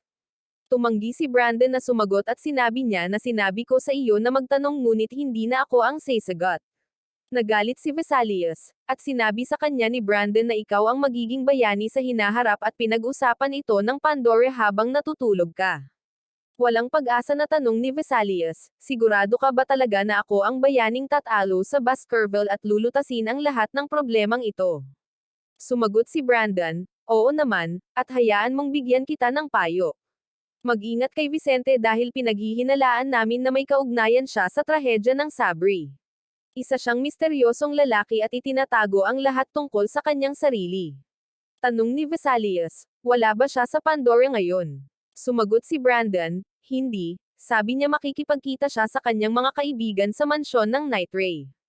Pagkatapos noon, pumasok sila sa mansyon, at sinabi ni Break kay Visalias na dinukot si Shawi at sinabing, "Huwag kang mag-alala, nakipagkasundo ako sa mandurukot." Tinanong siya ni Visalias kung sino ang dumukot sa kanya, ngunit tumanggi si Brandon na sabihin. Pagkatapos ay binuksan niya ang isang pinto, at pumasok silang dalawa at nakita si Shawi na nakaupo sa kama. Nang makalapit si Brandon sa kanya, sinampal niya ito ng malakas sa mukha at pagkatapos ay umiyak siya dahil naalala niya ang nangyari. Bumalik tayo sa nakaraan, at dinala ni Vicente si Brandon sa silid kung saan nakakulong si Shawi. Nagulat si Brandon nang makitang naghihingalo siya dahil sa lason na ipinainom sa kanya ni Vicente. At sinabi niya, "Ginawa ko iyon para magkasundo tayo," at binuksan ang pinto ng balkonahe. Nagulat si Brandon nang makitang nalason din si Cheska sa loob niya at sinabi ni Vicente sa kanya, "Pinalason ko siya. Kaya kung kailangan mo ng patunay, gumagana ang panlunas na mayroon ako." Tinanong siya ni Brandon, "Ano nga ba ang gusto mo?" Sabi ni Vicente, "Sa totoo lang, gusto ko sanang sirain ito ng kampana ni Chisori, pero hindi ko magagawa iyon. Kaya, hihilingin ko sa iyo na gamitin ang kapangyarihan ng iyong chain para tanggihan ang mga puwersa ng abis na pinagmumulan ng mga alaalang ito at sirain ito at ayokong may makaalam ng nangyari 100 taon na ang nakalilipas." Naalala ni Shawi na lumapit si Brandon sa kanyang ina, si Reyna Shell, at sinabi sa kanya, "Ang layunin ko ay malaman kung ano ang nangyari 100 taon na ang nakalilipas." Sinabi niya sa kanya, "Iwan mo ako at huwag mo siyang pakinggan." Gayunpaman, tinawag ni Brandon ang Mad Hatter at binasag ang kampana. Ngunit bahagyang ngumiti si Vicente at sinabi sa kanya, "Napakabait mo at itinapon ang panlunas mula sa balkonahe. Mabuti na lang at nasalo ni Cheska ang panlunas, at pinrotektahan siya ni Brandon para hindi siya mapinsala ni Vicente." Bumalik tayo sa kasalukuyan, at ikinwento ni Shawi na dahil sa aking kahinaan, nangyari ang lahat ng ito at isinakripisyo mo para sa akin ang bagay na hinahanap mo sa buong buhay mo. Nakatayo si Visalias na hindi nakakaintindi ng anumang nangyayari at walang nagpapaliwanag sa kanya. Binuksan ni Raymart ang pinto at inilabas siya para iwan silang mag-isa. Pagkatapos noon, pumunta si Raymart sa kwarto ni Nagibo at Alicia at sa likuran ay pumasok ang kanyang tiyuhin na si Oscar at sinabi sa kanya na may sakuna. Binihisan silang lahat ng uniforme sa paaralan, isinama sila, at agad silang sumakay sa karwahe at sinabi niya sa kanila na may problema si Lida. Tinanong ni Alicia kung sino si Lida. Sumagot si Visalias na siya ang aking kapatid at pagdating nila, binuksan ni Oscar ang isang lihim na pinto na patungo sa kanila papasok sa paaralan.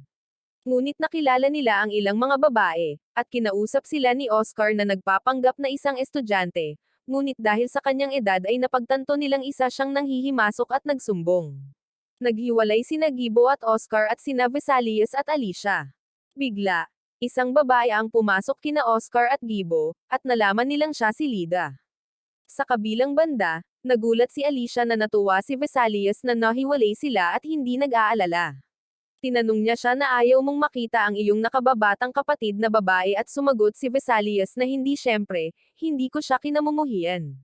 Sa kabaligtaran, napakasaya ko na makikita ko siyang muli. Ang ideya ay natatakot ako dahil noong huling beses na nakita ko si Lida, maliit pa siya at marahil ay hindi na niya ako maalala. Kasabay nito, nagulat si Lida na nasa harap niya ang kanyang tiyuhin. Nang malaman niyang naroon din si Vesalius, labis siyang natakot dahil hindi pa siya handa na makita siya nito. Sinabi niya na 10 taon na ang nakalipas mula noong huli ko siyang nakita at nagbago ang aking hitsura. Ano ang gagawin ko kung sabihin niyang hindi ikaw ang Lida na kilala ko? Pagpapatibay ni Gibo sa kanya at hindi kailanman sasabihin iyon ni Vesalius. Sa kabilang banda, hinikayat ni Alicia si Vesalius na makipagkita sa kanyang kapatid at huwag matakot hanggang sa biglang pumasok si Lida sa kanila at labis na kinabahan. Nabigla si Vesalius at hindi makapaniwala sa kanyang nakita, ngunit ngumiti at sinabing, matagal na panahon na. Nag-usap sila at inalala ang kanilang mga alaala. Sumugod si Alicia ng galit at itinulak si Lida palayo, sinasabing, huwag kang lumapit sa kanya dahil siya ay aking alipin at akin lang. Nagalit si Gibo at sinabing, hindi, siya ay aking Panginoon at akin lang. Bigla, narinig ni Vesalius ang himig na naririnig niya mula sa orasan. Kaya, mabilis niyang hinabol ang tunog at kakaiba, pagpasok niya sa silid ng piano, nakita niyang walang tao. Sumunod si Lida sa likuran niya at nagtanong, bakit ka pumunta rito? Sumagot siya na nagsasabing, gusto kong magtanong sa tumutugtog tungkol sa isang bagay. Natuklasan niya na kilala talaga ni Lida ang dalawang tumutugtog, at sinabi niya sa kanya na sigurado akong sila sina Eliezer at Lucas. Pumupunta sila rito pagkatapos ng klase, kaya tuwang-tuwa siyang tinanong siya kung saan ang kanilang lugar. Sabi niya dahil natapos na ang araw ng pasukan, sa palagay ko ay pumunta na sila sa library ngayon. Isinama niya siya, at pumunta sila sa library. Hiniling niya rito na maghintay hanggang sa matagpuan niya sila. Ngunit naglibot-libot si Vesalius at nalaman niyang maraming bagong bahagi ang inilabas ng paborito niyang libro. Pagkatapos ay napansin niyang may isang librong nawawala at may pumasok na may dalang libro at sinabing binabasa ko ito. Ginamit ni Vesalius ang pagkakataon at masiglang nagtanong kung gusto mo ba ang mga librong ito at sumagot siya ng oo. Sinimulan ni Vesalius na pag-usapan ang mga tauhan sa kwento ngunit nagulat siya na hindi sila sumasang-ayon sa lahat ng sinabi niya. May isa pang boses na pumutol sa kanila at hinihiling na mag-focus habang binabasa ang parehong serye. Sumagot ang taong kaharap ni Vesalius, huwag kang makialam Lucas. Sumagot si Lucas, kasalanan mo ang lahat ng ito, Eliezer at nagsimula silang magtalo. Sinabi ni Eliezer kay Lucas, ikaw ang aking lingkod at dapat ay nasa panig ko. Tumayo si Lucas at umalis, ngunit pinigilan siya ni Eliezer at sinubukang pigilan si Vesalius na umalis. Tinanong ni Eliezer ang pangalan ni Vesalius at numero ng ID. Sinabi ni Lucas kay Eliezer, huwag kang mag-abala baka isa siya sa mga nanghihimasok na narinig natin. Bigla, pumasok si Lida at sinabi kay Eliezer na mali ka. Nagalit si Eliezer at sumagot, hindi ba't sinabi ko na sa iyo noon na huwag mo akong kausapin ng ganyan? Sabi ni Lucas, hindi mo siya maaaring pagsalitaan ng ganito dahil mas mataas siya sa iyo sa akademya ngunit hindi nakinig si Eliezer. Sinabi niya kay Lida, kilala mo ang nanghihimasok na ito at ang tiyuhin mo bago pumasok sa paaralan. Ito ang aasahan mula sa magiting na pamilyang Bizarios at sa pag-aakalang makakatakas ka sa anumang parusa, hiniling niya sa isang babae na sumama sa kanya sa opisina ng punong guro. Galit na sumagot si Vesalius, huwag kang magsalita ng mayabang na parang alam mo ang lahat. Sinalakay siya ni Eliezer, ngunit madaling umiwas si Vesalius at sinabing sumunod ka sa akin at tumakbo, kaya hinabol siya ni Eliezer. Nakatakas si Vesalius at naiwan mag-isa. Pumasok si Lida pagkatapos at kakaibang sinabi sa kanya na huwag mong pag-isipan ng masama si Eliezer. Totoo na kinamumuhian niya ako, ngunit isa siyang mabuti at maaasahang tao. Tinanong niya si Vesalius kung tinanong mo ba sila kung ano ang gusto mong malaman. Nagulat si Vesalius dahil nakalimutan niya iyon. Sabi niya, halina't hanapin natin sila. Bigla, isang babae mula sa Baskerville ang nagpakita at kinuha si Lida mula sa harap niya. Sa kabilang panig, hinahanap pa rin ni Eliezer si Vesalius at nakita ang isang pas ang nakatayo sa isang pader na sinusubukang buksan ito. Nakita niya ang kinain ng mga pusa sa kanyang hair ribbon. Kasabay nito, tinanong ni Vesalius ang Baskerville, plano mo ba akong itapon muli sa abis? Sumagot ang babae, huwag kang mag-alala at hindi namin gagawin iyon ngayon. Kakakilala lang namin sa iyo at nagsimula silang yumuko sa harap niya at sinabing, wala kaming balak na saktan ka, pero syempre, kung gagawin mo ang hinihiling namin. Hiniling ng kanilang pinuno na sabihin niya ang tungkol sa kanyang sarili. Galit na sinabi sa kanya ni Lida, lumayo ka sa kapatid ko. Binigyan siya ng pinuno ng lason para patahimikin siya at kasabay nito, sinubukan ni Eliezer na intindihin kung ano ang gusto ng mga pusa mula sa pader. Nagpakita si Lucas at sinabing, siguro ito ay isang lihim na pinto. Sa katunayan, binuksan nila ito at nakita ang hagdan pababa. Bumalik tayo sa pinuno ng gang, at sinubukan niya pagsalitain si Vesalius. Galit na nagsalita si Vesalius at tumangging sumagot. Sabi niya, may isang taong mahal mo na nasa panganib ngayon, at may iligtas mo sila kung ikaw lang ang magsasakripisyo. Sumagot siya, isasakripisyo ko ang aking sarili kung wala ng ibang pagpipilian. Walang pag-aalinlangan, binigyan niya ito ng nakakatakot na tingin at sinabing, sa wakas, naintindihan ko na ang iniisip mo. Makinig ka bata, walang labanan kung walang biktima. Itinulak siya palayo ng iba pang miyembro ng gang dahil samobra na siya. Nagsimula ang tunay na mga tanong. Una, nagtanong sila tungkol sa trahedya ng Sabri at nagulat si Vesalius dahil sila talaga ang dahilan. Sumagot ang babae ng oo, noong panahong iyon na marami tayong napaslang na tao, ngunit ang mga utos ni Glenn ang hindi nagkakamali. Galit na tanong ni Vesalius, kaya ginawa mo iyon nang hindi mo man lang alam ang dahilan. Malamig siyang sumagot at hindi nagkakamali si Glenn. Kapag nagbigay na siya ng mga utos, hindi na maaaring suwayan. Pagkatapos ay lumapit siya at tinanong siya tungkol kay Jack Bizarius. Sa kasamaang palad, sinabi niya na hindi siya makakalabas ngayon dahil kamakailan lang siyang umalis, at halos naubos na niya ang kanyang enerhiya. Pagkatapos ay sinunggaban ni Lakeisha si Lida, tinawag si Jack at pinagbantaan siyang tatapusin ng babae kung hindi ito sisipot. Bigla, pumasok si Eliezer, at hinagisan siya ni Lakeisha ng kutsilyo. Umiwas si Eliezer at sinabi sa kanya, nasangkot kami dito at dapat naming mahuli ang nanghihimasok kasama mo. Binalaan siya ni Vesalius, hindi sila mga normal na tao at sumagot siya, alam kong sila ay Baskerville, at ang tungkulin ko bilang isang maharlika mula sa pamilyang Nightrae ay hulihin sila. Hinugot ni Eliezer ang kanyang espada at mabilis na nakipaglaban sa isa sa kanila. Pinaputukan ni Lucas si Lakeisha upang kunin si Lida at tumakbo si Eliezer papunta kay Vesalius at pinakawalan siya. Kaya tiningnan ng mga Baskerville si Lakeisha at tinanong siya, paano tayo dapat kumilos? Sumagot siya, wala tayong ibang pagpipilian kundi tapusin sila, at ipinadala ang kanyang chain, na nasa anyo ng isang leon na nakatayo sa harap ni Vesalius at ng iba pa. Kaya't hinugot ni Eliezer ang kanyang espada, at nagpa siya si Vesalius na hugutin ang isang espada upang tulungan siya, ngunit ang mga kasanayan ni Vesalius ay napakahina dahil hindi niya ito nagamit sa isang totoong laban noon. Sinugod ni Eliezer ang lion chain, at sinubukan ni Vesalius na gamitin ang pagkakataon ngunit hindi siya nakatama. Pinalipad sila ng leon sa isang atake at sinabi ni Lakeisha sa kanyang chain, huwag mo silang tapon at gusto kong pahirapan mo si Vesalius hanggang sa lumabas si Jack. Naalala ni Vesalius noong sinabi sa kanya ni Jack na mayroon kang kakayahan at sinubukang tawagan si Jack para tanungin kung paano ipatawag si B-Rabbit. Nagpakita si Jack sa kanyang isipan at sinabing huwag mong isipin ang anumang bagay kundi ang iligtas ang iyong mga kaibigan. Nakaramdam si Nagibo at Alicia ng malakas na pulso sa kanilang mga katawan habang nasa hardin ng paaralan. Bigla, nagpakita sina B-Rabbit at Jack sa likod ni Vesalius, at nawala ang chain ni Lakeisha.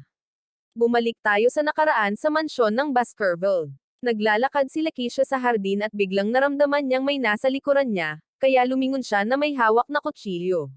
May nakita siyang isang taong nakabalabal na nagsasabing huwag mag-alala at mas nilapitan pa niya si Lakeisha. Inalis niya ang balabal, at nakita natin na si Jack ang nagpapakilala kay Lakeisha at sinasabing isa lamang siyang tagagawa ng music box. Noon, ang pamilyang Baskerville ay isang mababang ranggo na maharlikang pamilya na walang mahahalagang ari-arian, at si Jack ang pangatlong anak na lalaki. Mababa ang inaasahan ng pamilya niya, kaya hinayaan nila siyang gawin ang gusto niya kahit na nakakainis ito. Isang araw, hinawakan ni Lakeisha ang buhok niya at sinabing, alam mo bang hindi maaring pumasok ang mga ordinaryong tao sa mansyon na ito? Paano ka nakakalusot dito araw-araw? Sumagot siya, may nagpakita sa akin ng isang sikretong daanan at sinabing magagamit mo ito kapag pumunta ka rito at ang taong iyon ay si Glenn. Nagulat siya at madali niyang nakakausap si Glenn ng direkta. Tinanong niya ang tungkol sa relasyon nito sa kanya. Sabi niya, tanungin mo siya mismo. Sumagot siya, imposible at hindi natin makakausap ng direkta si Glenn ng ganoon kadali. Tanong niya, ano nga ba ang alam mo tungkol sa pamilyang Baskerville? Sabi niya, alam kong nakakatakot sila, pero wala akong pakialam at para sa sarili ko kaibigan ko si Glenn. Nabigla si Lakeisha sa pangungusap dahil malayo ito sa kanyang imahinasyon. Pagkaraan ng ilang panahon, ipinakita ni Jack sa kanya ang relo ni Vesalius sa hinaharap at sinabing, ano ang palagay mo sa aking likhang sining? Tanong niya, nakakagulat, hindi ba't sinabi mong gumagawa ka ng mga music box?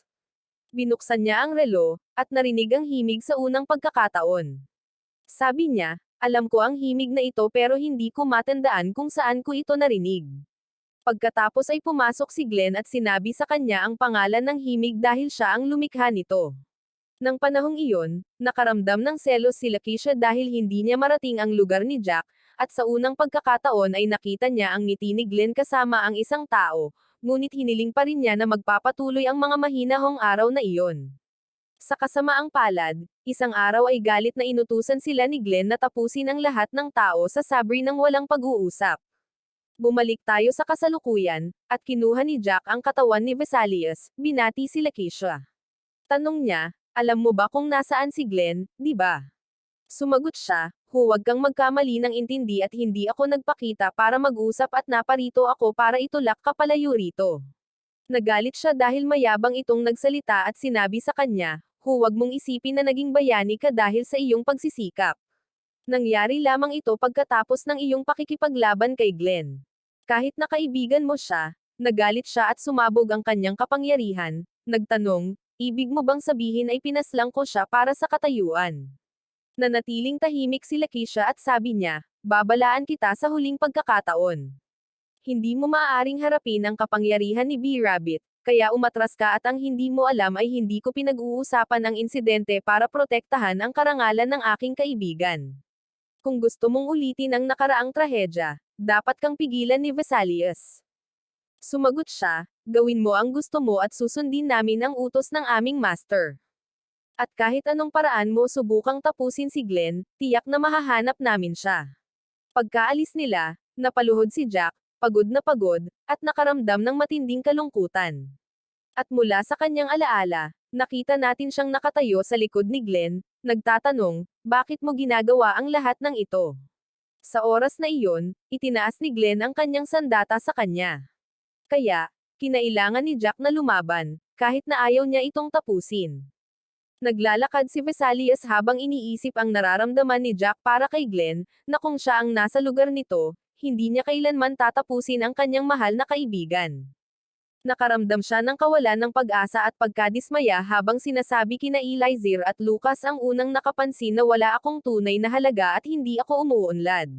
Galit na sumigaw si Elizir at sinabing hindi ko alam ang eksaktong sitwasyon mo pero hindi mo ba nakikita na may progreso ka na mula ngayon, malaya ka na kung gusto mong magpatuloy at sumulong pa or bumalik at pumili ng ibang landas.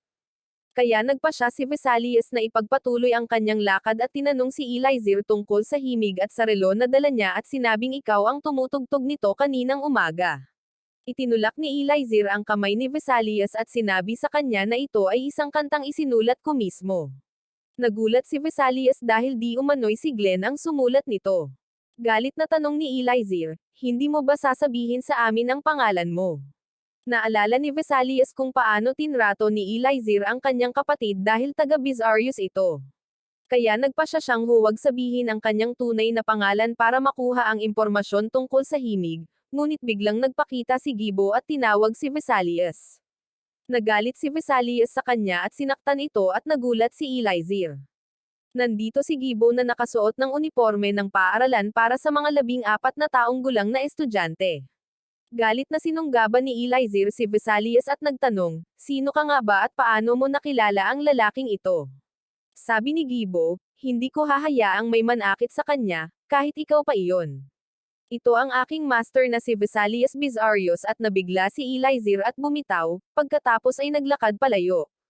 Nilapitan ni Lucas si Vesalius at sinabing, "Huwag kang magalit sa kanya at alam kong hindi mo iyon desisyon na ipinanganak ka sa pamilyang iyon at alam din niya iyon. Pero mabuting tao si Elizir at medyo kalokohan lang ang kanyang mga kilos.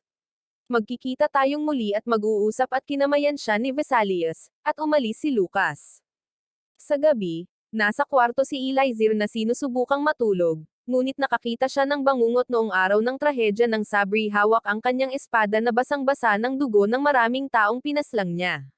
Sa kabilang panig, nasa opera ang mga miyembro ng Pandora. Sa pinto, sinalubong nila si Raymart na nagsabing halina at dadalhin kita kay Lord Rufus Barma. Habang nasa daan, hindi sila makapaniwala na gustong makipagkita sa kanila ng duke, at sinabi ni Vesalius na lahat ay nagsasabi na kakaiba siya, kaya natakot ako na baka tumanggi siyang makipagkita sa amin.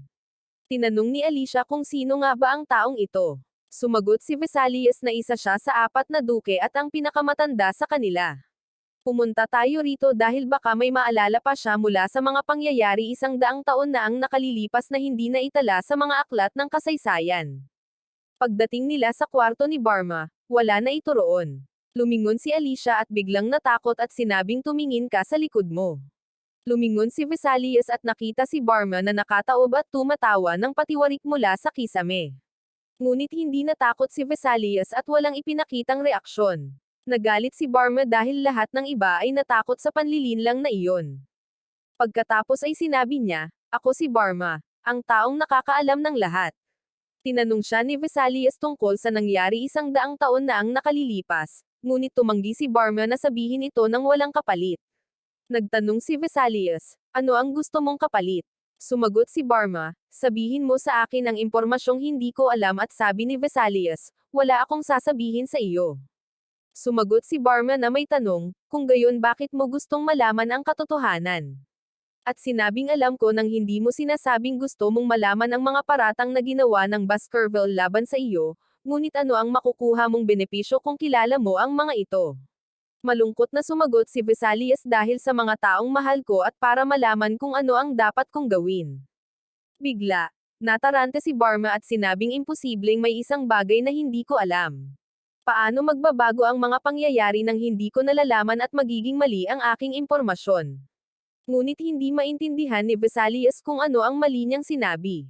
Sinimulan ni Barma na hampasin ang mga pader at sirain ang lugar at natagpuan nila siyang nakabulagta sa lupa. Lumapit si Brando at sinabing, "Kumalma ka at matapos mong tanggihan ang lahat ng aking mga kahilingan na makipagkita sa iyo, bigla mo akong naisipan na imbitahan. Ang taong hinahanap mo ay ako, hindi si Vesalius, at mayroon akong ilang impormasyon na magugustuhan mo." Ngumiti ng tuso si Barma at sinabing, "Sa wakas ay dumating ka na, ang pulang mata na si Spectre Reynard." Hinampas siya ni Brandon ng malakas gamit ang kanyang tungkod at ginamit ang kanyang kakayahan sa chain upang kanselahin ang mga kapangyarihan ni Barma na may chain. Nawala si Barma, at lahat ng mga estatwa sa paligid nila ay nagbago, naging mga upuan, at isang lalaki ang nagpakita na nakaupo. Sinabi niya kay Brandon, "Sinira mo ang ilusyon na pinaghirapan kong likhain." At damyugo si Brandon dahil sa paggamit ng kanyang kapangyarihan. Tinutya siya ni Barma, at sumagot si Brandon, "Ayokong makarinig ng mga salita mula sa isang taong gumagamit ng kanyang kapangyarihan upang linlanggan ang mga bata." Nagulat si Vesalius na ang lalaking nagpakita ay ang tunay na Barma. Lumapit si Barma kay Brandon at sinabing, "Gusto ko ang impormasyong mayroon ka. Pero una, gusto ko ng patunay na ikaw si Kevin Reynard." Sumugod siya kay Brandon at ginupit ang kanyang damit, na nagpapakita ng kanyang relo na may tatak ng selyo. Ang nakakagulat, ito ay ganap na kompleto. Sabi ni Barma, 50 taon na ang nakalilipas, may isang ilegal na kontratista na gumagala sa gabi, nagsasakripisyo ng mga tao para pakainin ang kanyang chain. Pula ang kanyang mga mata sa dilim, kaya inakala ng mga tao na hindi siya tao at tinawag siyang Red-Eyed Specter. Kahit na matapos ang lahat ng kanyang ginawa, hindi siya nakatakas sa pagkaladkad sa abis, at ang taong iyon ay si Brandon or sa halip ay si Kevin Renard. Tanong ni Vesalius, kaya gusto mong mahuli si Brandon dahil isa siyang kriminal. Tumawa si Barma at sinabing masaya sana iyon, pero hindi, gusto ko lang ang impormasyong mayroon siya. Gusto kong malaman kung ano ang nangyari sa kanya nang siya ay kinaladkad sa abis. Personal kong naniniwala na siya ay hinayla sa pinakamalalim na punto at nakita ang kalooban ng abis.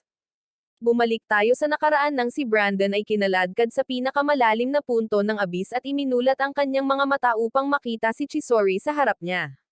Binunot ni Brandon ang kanyang sandata, at umatras si Chisori. Bigla, natagpuan ni Brandon ang kanyang sarili sa isang silid na puno ng mga tumatawang manika at ito ang parehong silid na kinaroroonan ni Vesalius dati. Ang babaeng nagpakita kay Vesalius ay dumating at pinatahimik ang mga laruan, pagkatapos ay tinanong siya kung ano ang pangalan niya. Ngunit dahil sa gulat, hindi siya sumagot. Sinabi niya na ako si Alicia at bigla, ang Chainbreaker ay nagpakita na noon na nagngangalang boss at sinalubong ang babae sa harap ni Brandon na nagsasabing matagal nang hindi nagkikita, ang kalooban ng kalaliman.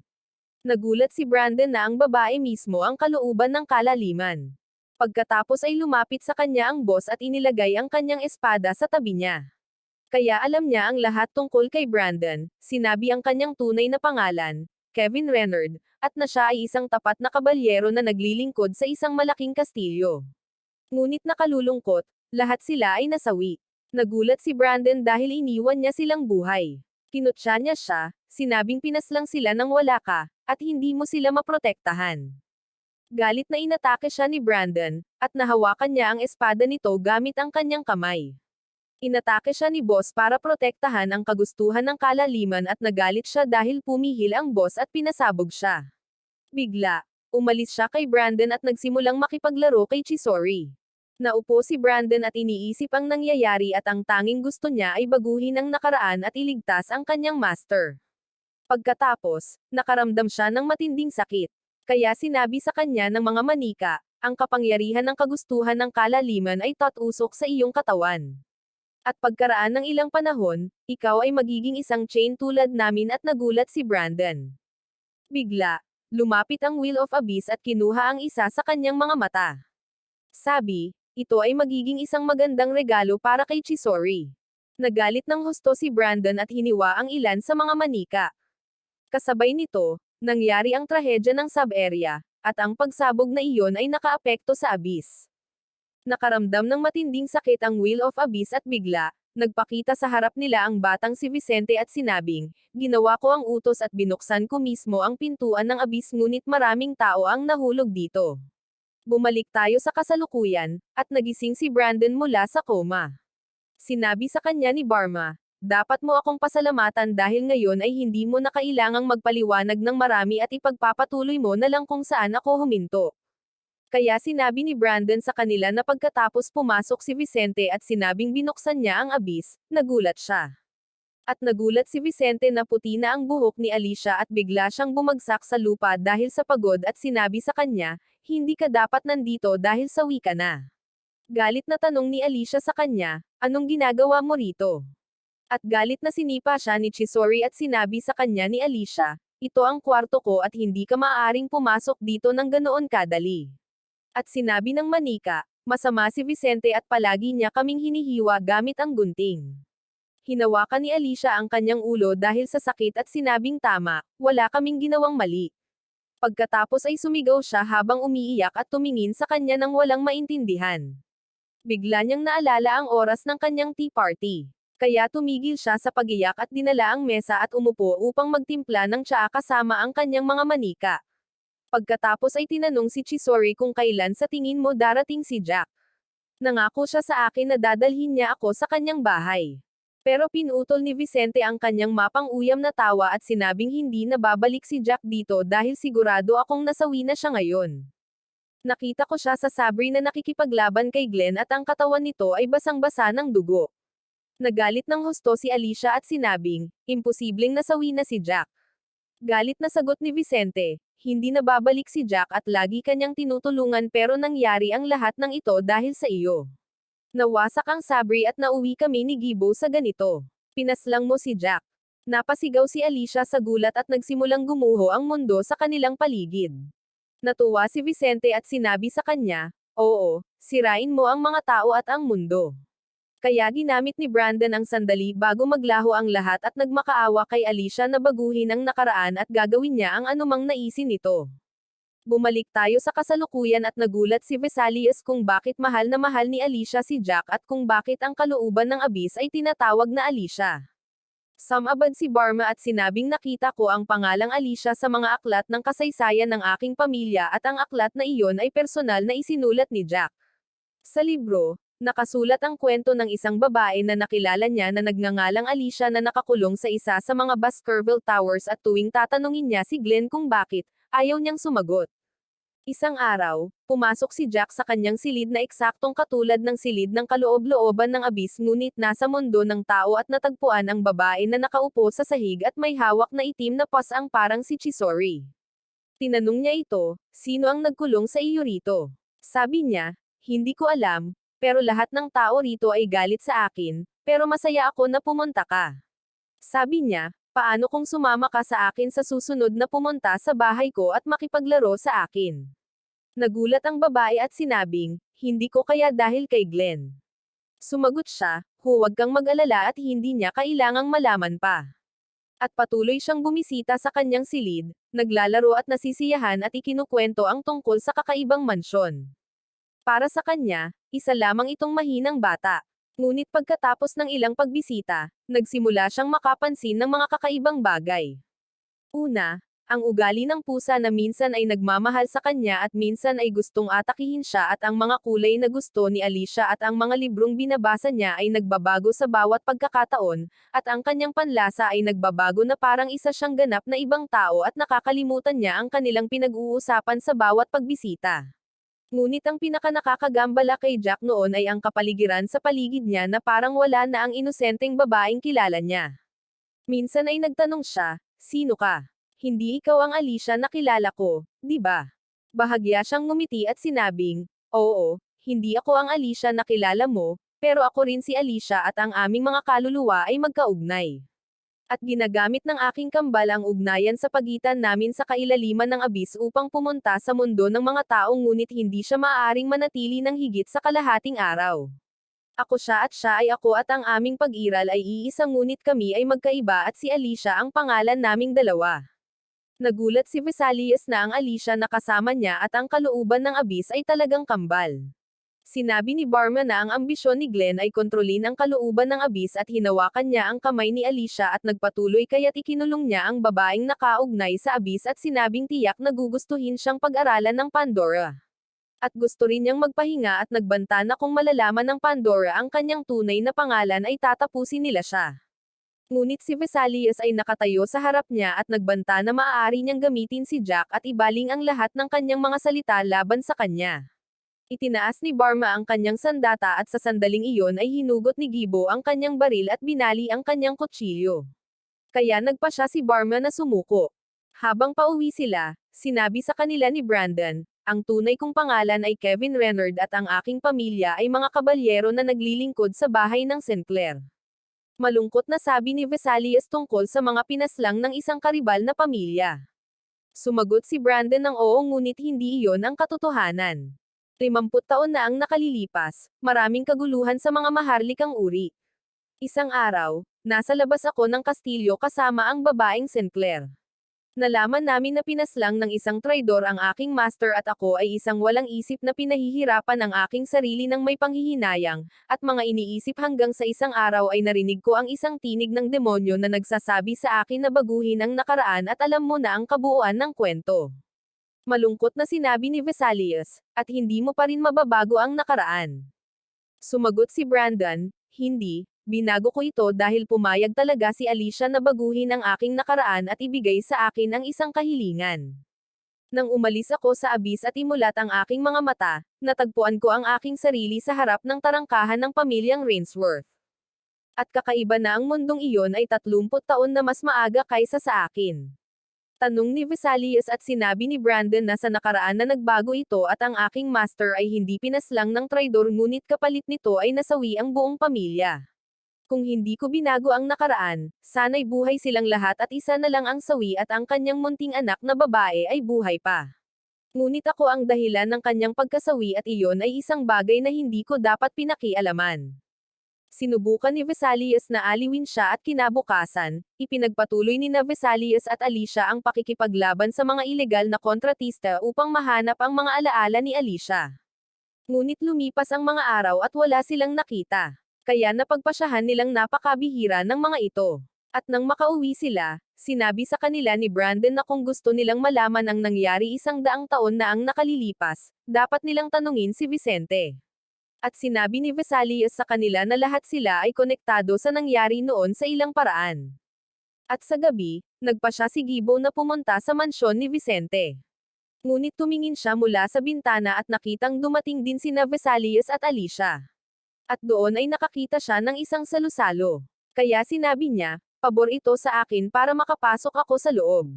Nakilala ni Vesalius at Alicia si Cheska at sinabi niya sa kanila na wala si Vicente. At kasabay nito, nakarating si Gibo sa silid ni Vicente at tinanggap siya ni Vicente.